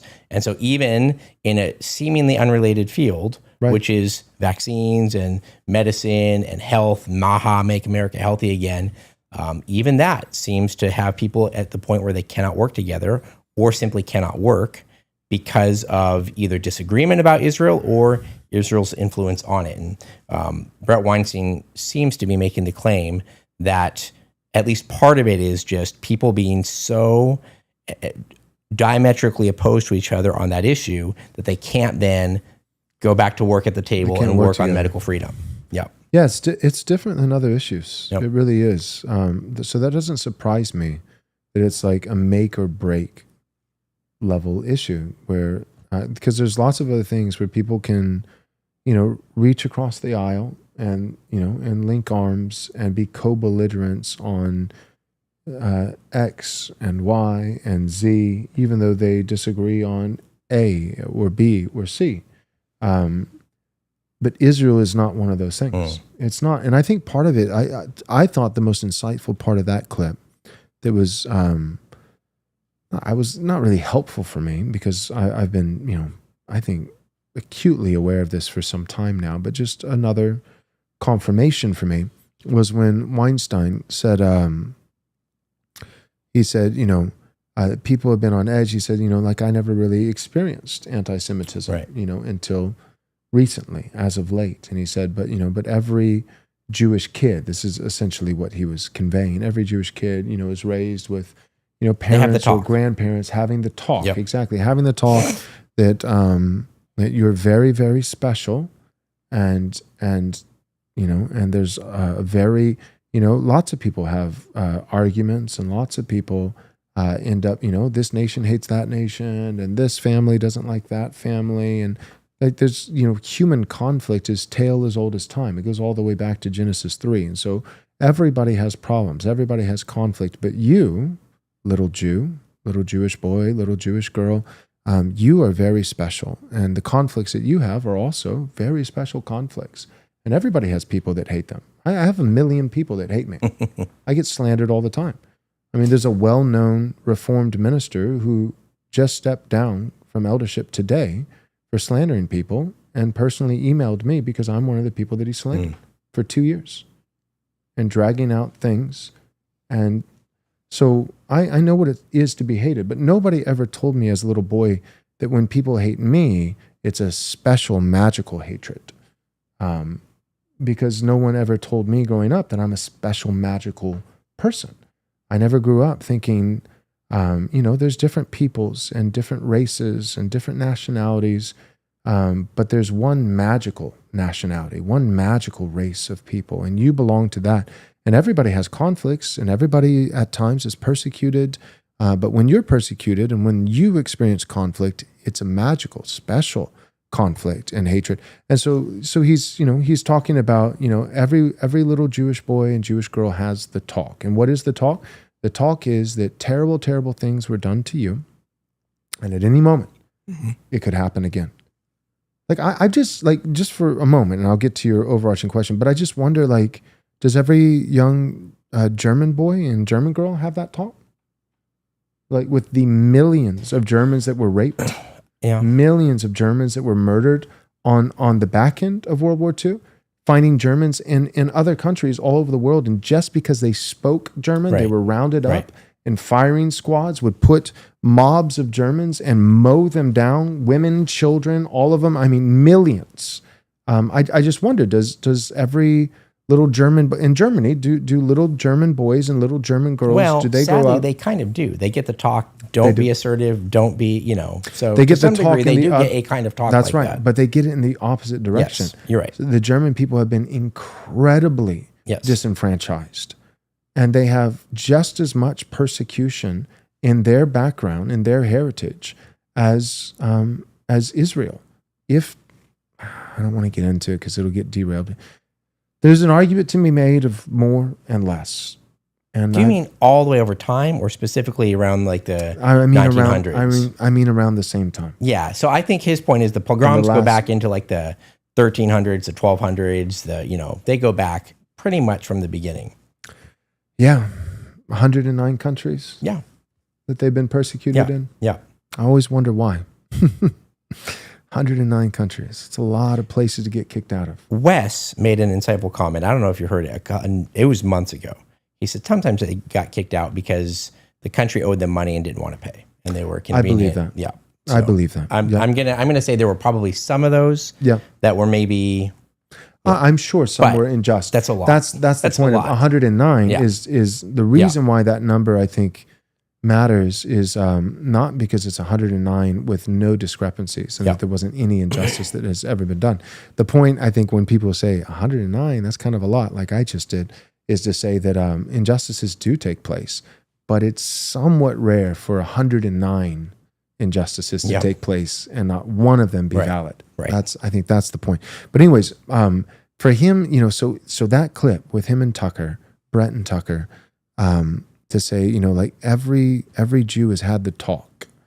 I think that right there, that's part of the problem is, so like the pump has already been primed to where now, like, cause just like we can have conversations, like we can, like when people talk about, well, here are some of the historic grievances against Anglos, or against Germans, or against, the French, or like, I don't know anybody. I've never been in that conversation. I'm 38 years old. Never once in my life have I had a conversation with someone of French descent or English descent or German descent and been talking to them and talked about some kind of event that happened that was unjust, that blah, blah, blah. And not just hundreds of years, but, in the last century, and them just, flip a table and get up and like, steaming angry and and like, and I'm going to defrock you and I'm going to make sure that you, like, I don't know anyone like that except for Jews. That's the only, I don't know anything like it. It is a modern phenomenon. I don't know. I don't. I think the Black community has some of that a little bit. And what it is kind of an inculcated victim mentality that, like, there's many things that preclude integration and working together and joining, but that's one of them. And once that's built into your perspective as a people, like you're never really going to fully embrace. This was the problem with CRT and the church. We were saying you have to be spiritual brothers with a Black man as a white man, but also you have to understand that he can never ever trust you. Yeah, which is crazy. So when that's built in, it will never work ever. It's never going to work. Yep. Yeah, you're right. Yep. No, that's fair to say. Yeah, the Black community has. I mean, that's kind of what 2020 and 2021 were all about. Summer of George Floyd and mostly peaceful riots. Yep. So that's fair. So all that being said, I think that, like, so what Brett is saying, that it's this Jewish question and the controversy and the different, debating sides over Israel, and that it's derailed and hindered important work where guys have been co-belligerents on other issues like COVID, and all of a sudden can't even work together. It doesn't surprise me. That doesn't surprise me. And I think a big part of it is because you're talking about, like, the most propaganda that, like, there's ever been on both sides, like all across the board, everywhere, to where it's like you like there are plenty of times where things could get heated. Sure, humans are sinners and we have sinful tendencies, but where you could critique this person or this family or this country or this set of propositions or ideology or whatever. But with Israel, it very quickly devolves to, you want to kill me. Right. Or this is just going to be another Holocaust. Yep. Or it's like, no, I just don't want Bibi to do his laundry at the White House. Yep. Yes. I want to keep American tax dollars for the taxpayer. Yep. I don't want to fight your wars for you. Yep. I don't want our country to enter into World War III. And I'd like to get, Schofield Bibles off the shelf. Yep. Like that's pretty much it. Like if Israel continues to exist as a nation, great. Yep. I don't want to go to war with Israel. Yep. I don't want to hurt them. I don't want to harm them. I want them to leave us alone. Right. I want to sever the ties. I don't want Israeli influence in my nation, in my government. I don't want Judeo influence in our churches and our theology. And I will go one step further, because I am a Christian nationalist, and I've said it publicly before. I don't want Jews, and I mean by that religiously practicing Jews in our country who are citizens. They can maintain citizenship, but I do not want them to hold public office. Right. In the same way that I also don't want Muslims, religiously practicing Muslims, to hold office in America, civil office. So that's about it. I don't want to hurt anybody. I don't want some final solution or anything like that. But it immediately goes there. Goes there. It does. And I don't think. I mean, yeah, there's some unhinged guys out there in the interwebs, and I've seen them. I'm not going to pretend they don't exist. But for the most part, I mean, it's pretty few and far between. For the most part, as I'm looking at this dangerous rise of anti-Semitism, I really think for the most part, it's 90% of it has simply just been people criticizing Israel. Right. And mere criticisms of Israel immediately being labeled as somehow anti-Semitic and hateful and genocidal, and it's like, what in the world? So I think to that clip with Brett Weinstein. To be fair to Brett, I don't think he's in favor of how Israel is handling the Hamas war. Like, I think he would be, because he said that people, when they talk to him, they assume that he's on Israel's side. And he didn't come one way or another, but he moved immediately to, there's a lot of people in Israel who are really upset with the official Israeli government. They think that's what's going on in Palestine is an atrocity. And he seemed to lay his sympathies there. What pained him at one point in the interview was that he can't even talk to people, because as soon as the conversation comes up, all they want to know is, what is your position? And immediately, I can work with you or I can't. Right. Yep. Yeah. I don't know. I think it's not going away.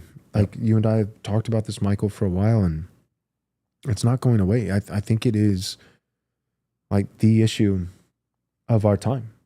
I'd like it to kind of wrap up, eventually. Well, but what I would like it to be, I don't think it's going to go away either. But I would like it to, and I hear you. I'm not saying we're there, but I would like it to be an issue that can be one that does not mean immediately cutting ties. I would like to be able to be co-belligerents, or people in the medical industry to be able to work together and maintain different views on this issue. I'd rather our issue win, right, and win quickly and win decisively, or our point, our perspective win side, decisively.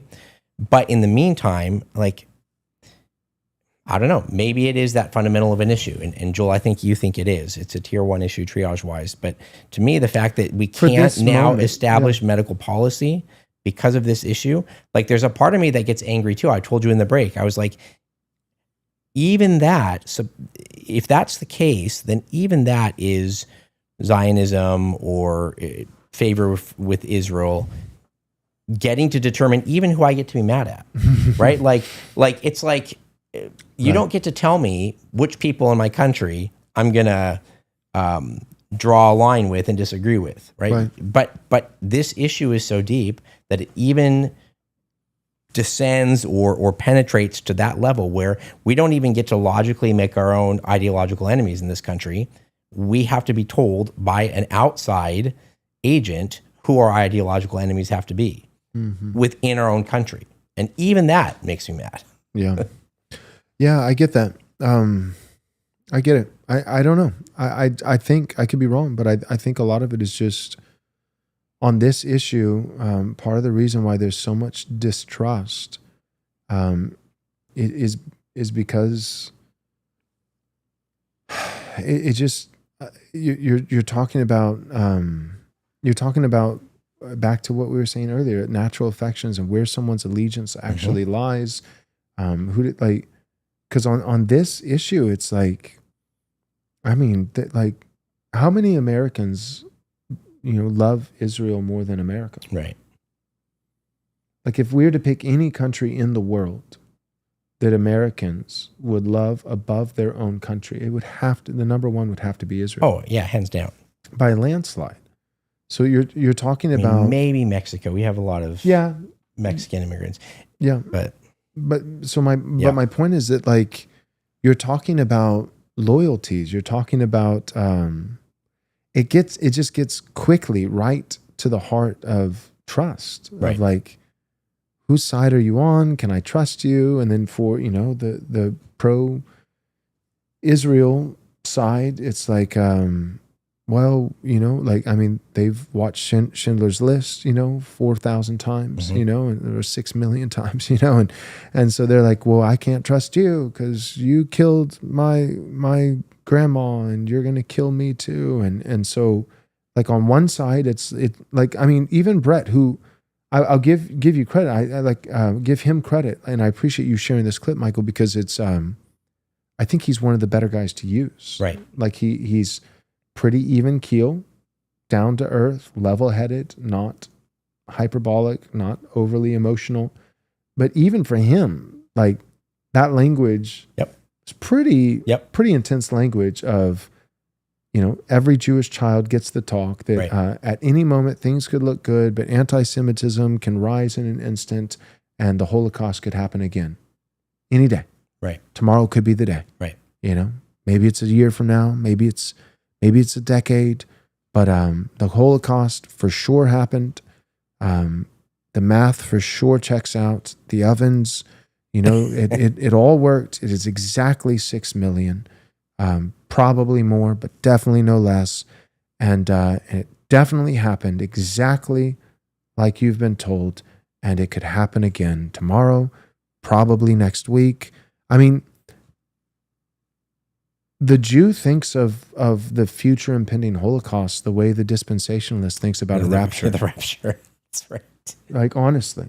You know what, Joel? That's actually a good point because, like, the Jewish religion, Talmudic Judaism, teaches that it's the suffering of the Jew that purifies the world, right? Like Isaiah 53. And so, in a sense, actually, I think you're very right about that observation. It is even a theological position, even that works itself into even all the atheistic Jews and things like that. So everybody can make themselves a victim. Nobody has a monopoly on that. Everybody can do that. But I do think that that within for Israel, I do think that victim mentality runs deep, really, really deep. Yep. Like you said, well, the black community, they can do it too. And yeah, that's true. But even that for the black community, I think is somewhat novel, somewhat new. I don't think they necessarily have generations of that. Like 2020 and 2021 was victimhood for black people kind of at a fever pitch. Yeah. You saw some of that, in the 60s with the civil rights. Rosa Parks, who was a plant. She was a Marxist plant. Martin Luther King was a Marxist plant. But other than that, like before civil rights and welfare and those things, the average black person was not going around in America viewing themselves as a victim. They weren't viewing themselves They as were a victim, doing pretty but well. I think that they were aware that there could be violence towards them. Like if one of them was accused that's true. That's true. Just be careful. Don't walk down the street with a white lady That's because you probably could be true. accused of, that sort of thing. And That's probably true. there's a difference though between that and the victim mentality. Right. Yeah. Yeah. Yeah. So I don't know. I just think that if on one side, it's just the stakes are as high as they could possibly be. On one side, you have the anti-Zionist. That's how I would be in that category, who feels like Christian faith itself has been not entirely, but significantly poisoned and hijacked down to our doctrine, our theology, our churches. Like the Christian faith has been infused with the poison of Judaism. And our nation, has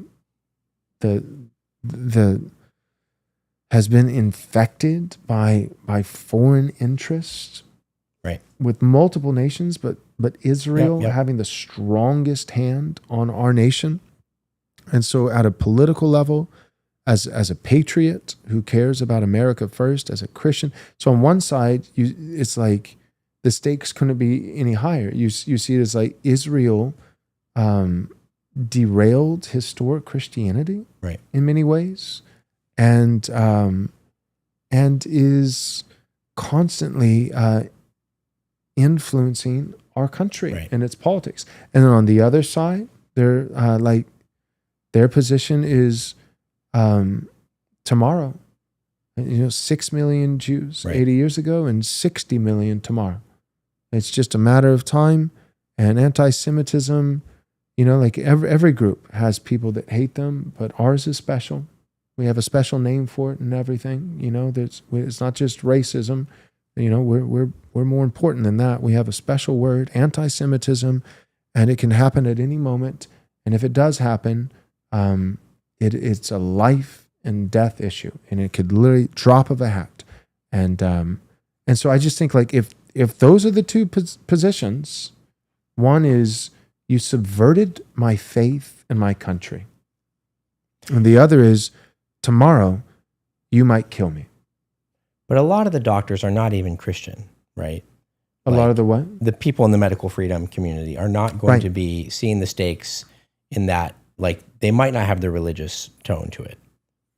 They wouldn't have, they wouldn't be probably nearly as concerned as I am about like the Schofield aspect and Darby and dispensationalism. And yes, you're right. So for them, it would just be. But the point still stands. You're influencing my country. Well, so to the doctor question, what Brett's talking about in his field, it's probably just one side.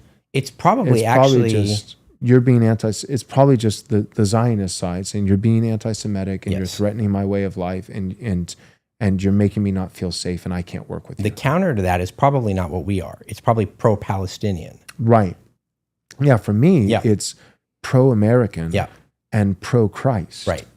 It's Christ is king. Right. Like that's, that it's not Hamas, that's my guy, like, no. But for a lot, that is what that's for some. For many, it's not pro-Hamas, it's pro-Palestine. That's correct. Fair. Yes. They just feel like this isn't, this is, you talk about genocide. It's like, well, they tried to wipe us all out. It's like, you're literally wiping people out right now. You're wiping out an entire area of like 2 million people. So anyway, it's just super, super high stakes. And I don't know what the solution is. I feel like honestly, the best solution I can come up with so many of these foreign affairs and global is, everybody go back where you came from and mind your own business. Yeah. I don't think we have to destroy Israel. Right. I don't. But it's like, but if we can't get along, like we might just need a reset. Like we might just need, hey, you know what? Sorry, but tensions are at an all-time high. Trust is at an all-time low. And yeah, so we're breaking ties right now, and we're no longer going to be doing Israel's bidding. And if you really are pro-America, America over Israel, not just I want America to do well, but like like over America Israel first, above Israel, then great. But if not, then you need to go home for the foreseeable future. You need to go home. We wish you well. And I honestly don't think there's any other solution. There are other more inhumane solutions. You're right. But like, I don't think we're going to fix it any other way. And all the the pietistic pastors saying, well, preach the gospel even harder. Like, nations are God's idea. Right. Like all these guys, all these gospel, preach the gospel guys. I love the gospel. I preached the gospel I wasn't supposed to, but I preached it for an hour yesterday. And so we ended up with 2 sermons. I was doing the liturgy. I wasn't even supposed to be preaching. And so I love the gospel. But in terms of like global affairs, like all the gospel guys are so excited about Revelation where it says, every tribe, tongue, and nation. The only way you have diversity in heaven at the end is by maintaining distinctions in the meantime. Yeah. If we just get rid of, everybody just migrates everywhere and intermarries and, and it just becomes one big, brown soup. Everybody, like, no more black people, no more white people, just everybody's just kind of the same shade of brown, and everybody speaks one language, and then you don't have every tribe, tongue, and nation. Right. Like, the whole idea of diversity in heaven is it only happens because diversity is maintained on earth. And diversity being maintained on earth is not actually, ironically, it's not getting all these different types of people in one nation, but it's actually maintaining the distinctions and keeping all these nations separate. And that does not necessitate hate or animus. So when I say the nations should be separate, I don't mean that the nations have to be at war. Right. But they do have to be distinct. Or that they can't have allies and partners. Right. And but right now, I just think race relations, not doing so hot right now. Right. Like, social trust, not so great. People's view towards Jews, not great. It's just all across the board. And I think it's because the chickens have come home to roost. I think we did this. And to just try to say, well, this is because of immature anti-Semites or, white ethnic nationalists, and their anonymous account. No, this is way bigger than the anons on Twitter. This is 80 years of intentional eroding of native populations, deracinating, disenfranchising, a globalist, one world globalist order, Tower of Babel 2.0, apostasy towards Christ. This has been a long time coming, and now I think it's just, this is what you get. There are consequences to sin, and these are the consequences are we have zero social trust. Right. You can't put, you can't have your chickens and your fresh laid eggs and put them in the front yard and say, $5 for a dozen and just trust them. Right. I mean, maybe if you're in a gated community, or very, very, very remote. Right. But in most cases, it's like we don't have a high trust society. We got little white boys getting their skulls bashed in on the playground, and every time it happens, the parents are like, we forgive, and nothing bad really happened, and it's probably my son's fault. You can't. This is not sustainable. And I think that we're in a situation where there are no easy or great or perfect. This is not like, we don't live in a movie. Right. One of the dangers about movies is that solutions happen within 2 hours. Right? You get a problem, you get stuck in a big problem, and then there's a solution. And by the end of 2 hours, it's done. And we get to the point where we expect life to be that way. And that's not always how life works. I think maybe my last comment here will be, if we had leaders who were talking about this and saying, we're not sure what to do, but we see the problem. Like, this has happened, and we're gonna have at least public discussion about it. We're gonna admit that this is a problem. We're gonna admit that we've done it. In that case, like, Trump's the closest one who could do that because he's an outsider. Right. He could point some fingers without necessarily them pointing back at him. Right. But he's not, even he is not doing that. And so all it does is it raises the temperature of the population, because they think not only is no one doing anything, but they don't care. They're all complicit. And even just saying, look, we don't know what the solution is, but we're going to start talking about it, would help. But I don't see that even necessarily happening. Well, that's why people listen to podcasts like ours. Right. Yeah, I really don't. I don't know. I mean, you stop immigration. Like, there are ways. We've talked about it a ton, but all your Christians are weak. Christianity's weak. Yeah, not historic, true Christianity, but modern Christianity. It's so compromise. So the Christians, they're like, for them, they're like, we need hearts for revival, you know, and then so many politicians, they're corrupt and bought and paid for, and then, you know, you've got all these different factions and groups that are all turned against each other. And it's like, I mean, I think there are solutions, but it takes not just hearts for revival, but stomachs. Yeah. Like, I think of, you know, we preached through Ezra a while back at our church, and one of the like profound moments is where Ezra, the priest, he comes, you know, and Nehemiah's kind of already been at work, and different, you know, Zerubbabel and like different political leaders have been at work for a while, but now the priest comes and he dusts off, you know, the law of the Lord, begins to read it to the people and says, you know, like, yeah, we're doing this reconstruction project, right? Israel was once great, just like America was once great. And we need to make it great again, make Israel great again, you know, in their case, make America great, and like go back to our founding, rebuild the temple and the walls in Jerusalem, and do all these things. But as we do it, we have to be faithful to the Lord. Otherwise, it'll all lead right back here. Right. This is why we were kicked out of the land in the first place. This is why we lost our great heritage.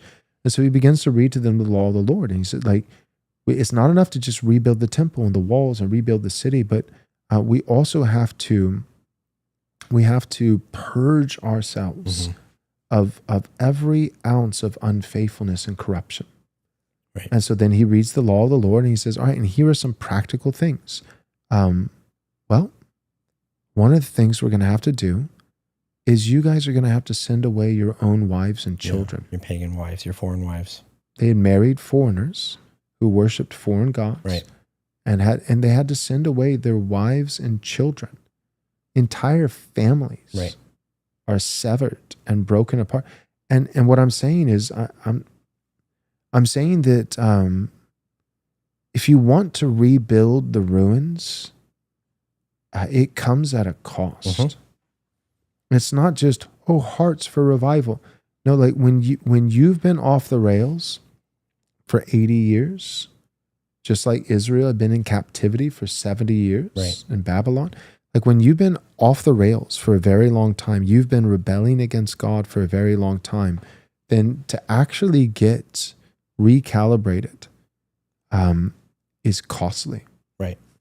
And it's not just, I need a heart for Jesus, you know, and Jesus is my boyfriend worship songs, you know, and get a little teary-eyed, misty-eyed, you know, and no, it's big life-altering types of decisions. Right. It's cutting things out of your life that you love, but because it's sin.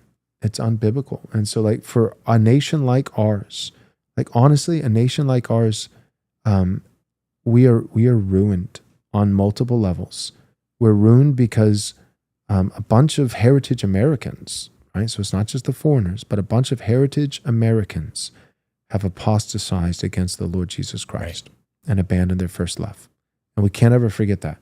Joe Biden is as white as you can be. That's right. And he New England, sucks. yep. And as far as we know, he's not Jewish either. Nope. And he still really sucks. Yep.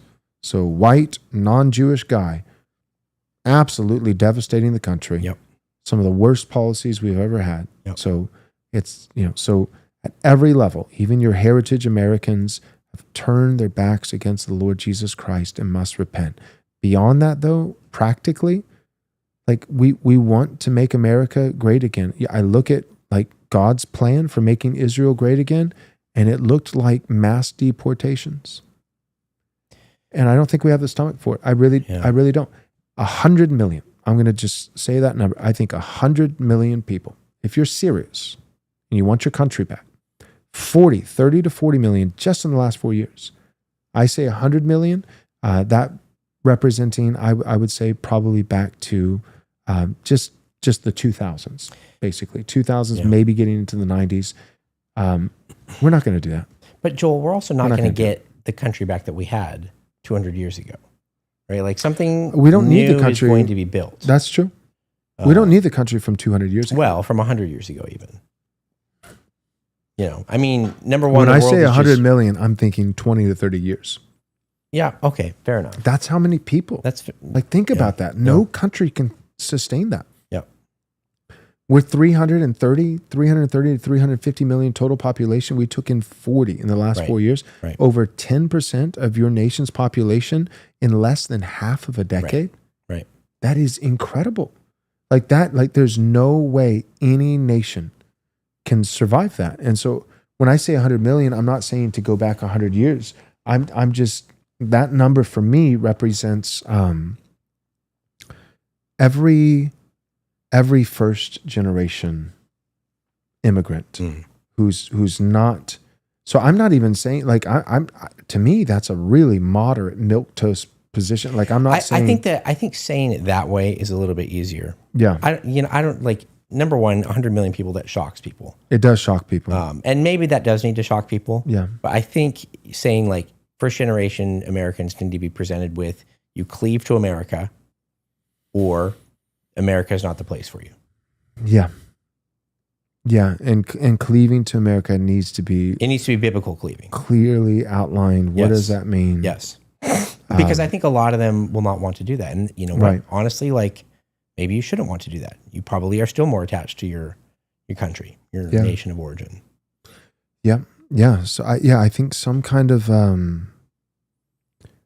not allowing dual citizenship for a while might be one honestly, policy. I don't know why we do that at all. I know. Yeah. Like I'm just trying to think of how to, like me and you are sitting here. Me and you are, we're moderates, Michael. Like, so me and you are sitting here, like some of our followers are like gay, you know, like they're listening right now and they're like, we need Wes back in. And like Michael and Joy, they're getting a little bit lib, but like, but we're sitting here thinking like, what are the humane options? What are the non-trail of tears options? You know, like, and so I'm thinking, you know, so I think of it in terms of first options. I'm thinking self-deportation. Right. Mm-hmm. Like, so how many people, I don't know, like would Shapiro stay if he couldn't have dual citizenship? Yeah.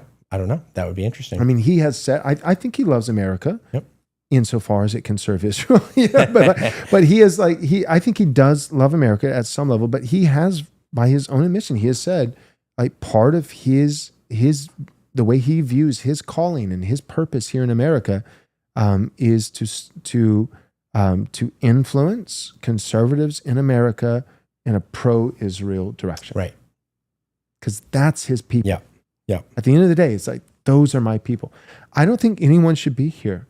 If like, that's how I would answer the question is anyone here in America who when they think, which people are your not greatest just which devotion country. to?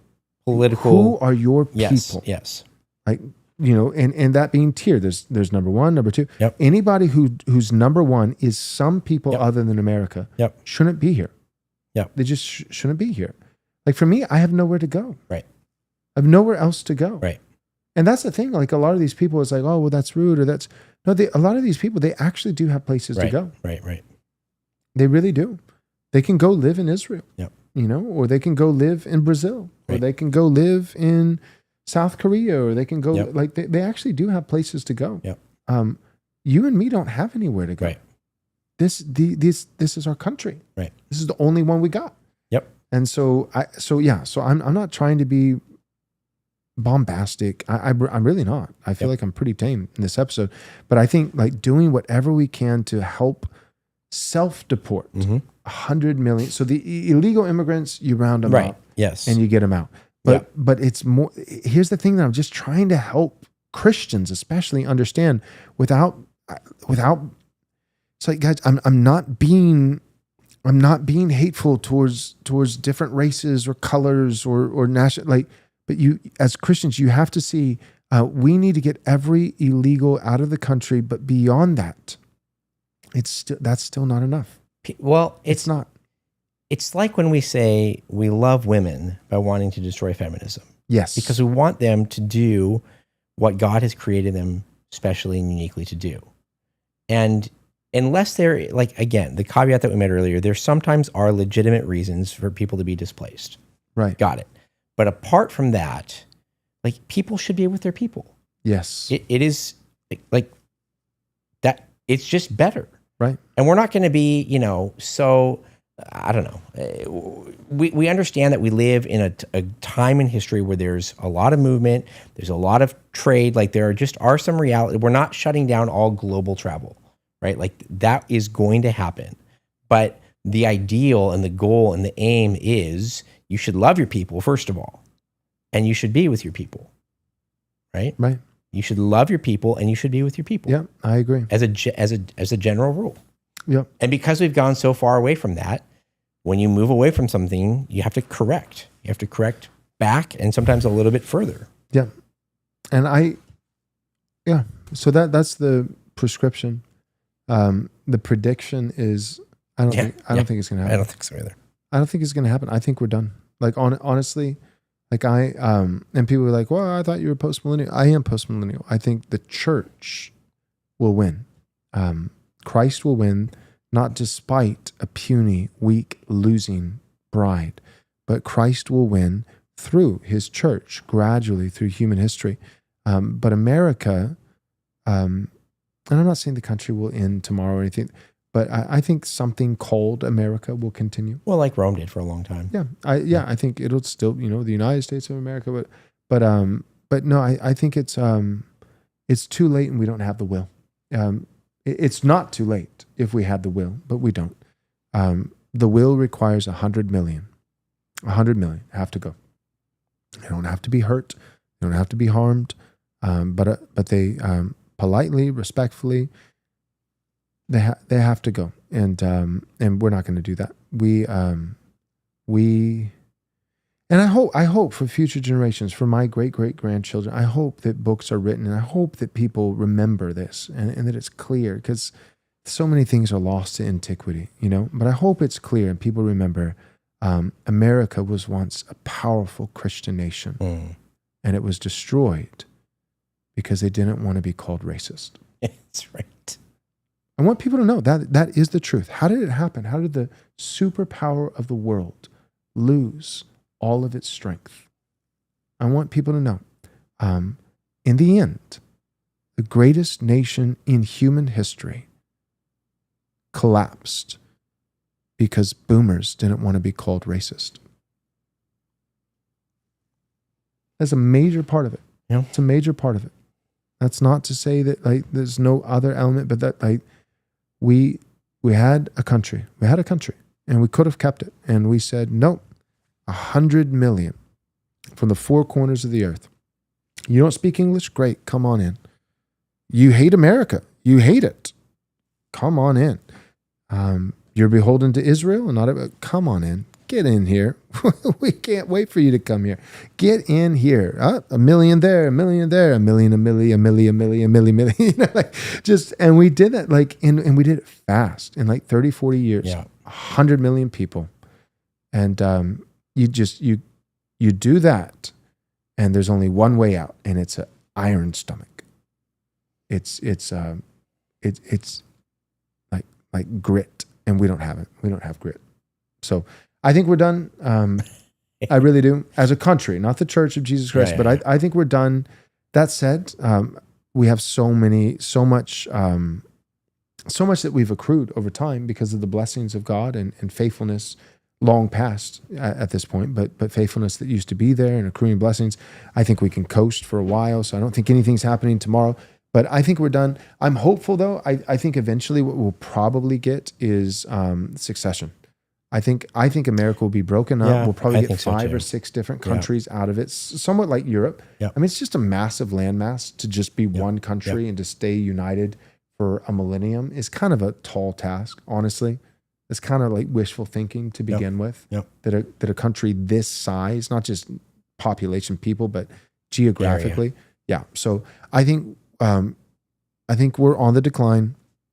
I think we probably eventually break up into smaller countries, and I think a couple of those, one or two of those, by the grace of God and because of His kindness, and will have an opportunity to be distinctly Christian. Great countries, and do awesome things for the glory of God in the future. So I'm not blackpilling. I'm not discouraged, but I just think I just can't look the audience in the face and say that these United States, as they currently are, with 100 foreigners in the last 30, 40 years, and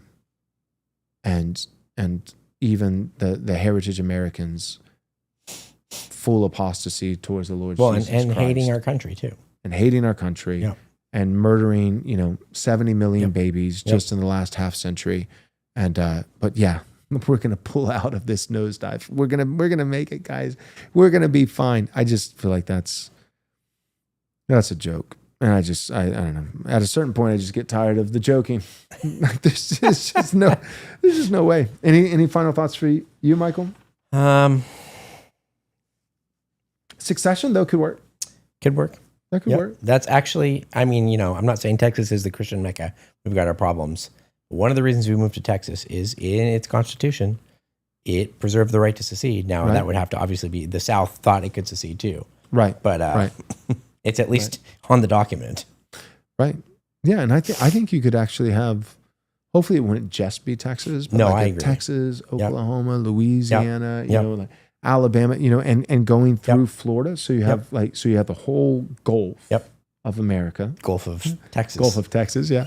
And, so you have some coastline, you've got a lot of oil, a lot of different resources. Yep.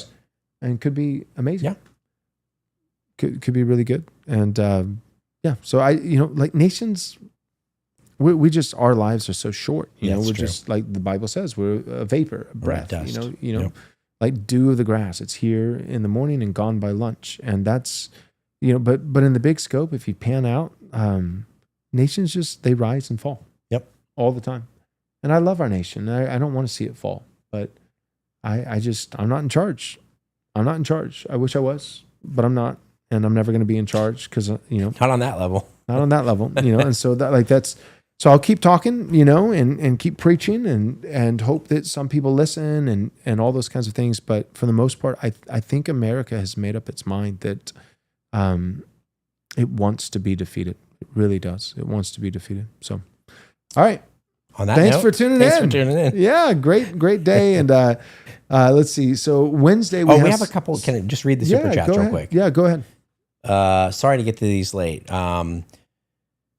Michael, super chat, $2. Thanks. How many other nations have an APAC guy equivalent? I don't know. I wouldn't be surprised if some do, but probably ours is the most predominant. Salty Sailor, good to see you again. Thanks for the $5, Salty Sailor. Mom, thanks. $4.99. Thanks, Mom. Appreciate that. Mostly Peaceful Merch, $10 from you. Thank you very much. This episode paid for by KPAC. Okay, nice. And then Victory in Christ. The Preterism, $4.99 says, thanks for the donation, Victory. Would love to see Zach Garris in convo with you guys on Gavin Ortland's latest full preterism video and open-ended consideration. Sorry, Zach Davis, the very different Zach. Yep. An open-ended consideration would be great. Cool. Thank you guys for all the super chats. We really appreciate it. Like we said earlier, so Wednesday is going to be pre-recorded. Yep. And Friday. What was the topic? Can you remember? I can't remember because I don't remember. Pre-recorded a few in anticipation of Wes being gone. So, but I know that we pre-recorded 3 in total, and I remember liking all 3. Yeah. So it's going to be good. And then Friday we'll get together and we'll do another one that's live with Michael and I. And the next week, Lord willing, we'll have the whole gang. Wes will be back to save us from our black pills. Yeah. All right. Thanks for tuning in, and God bless.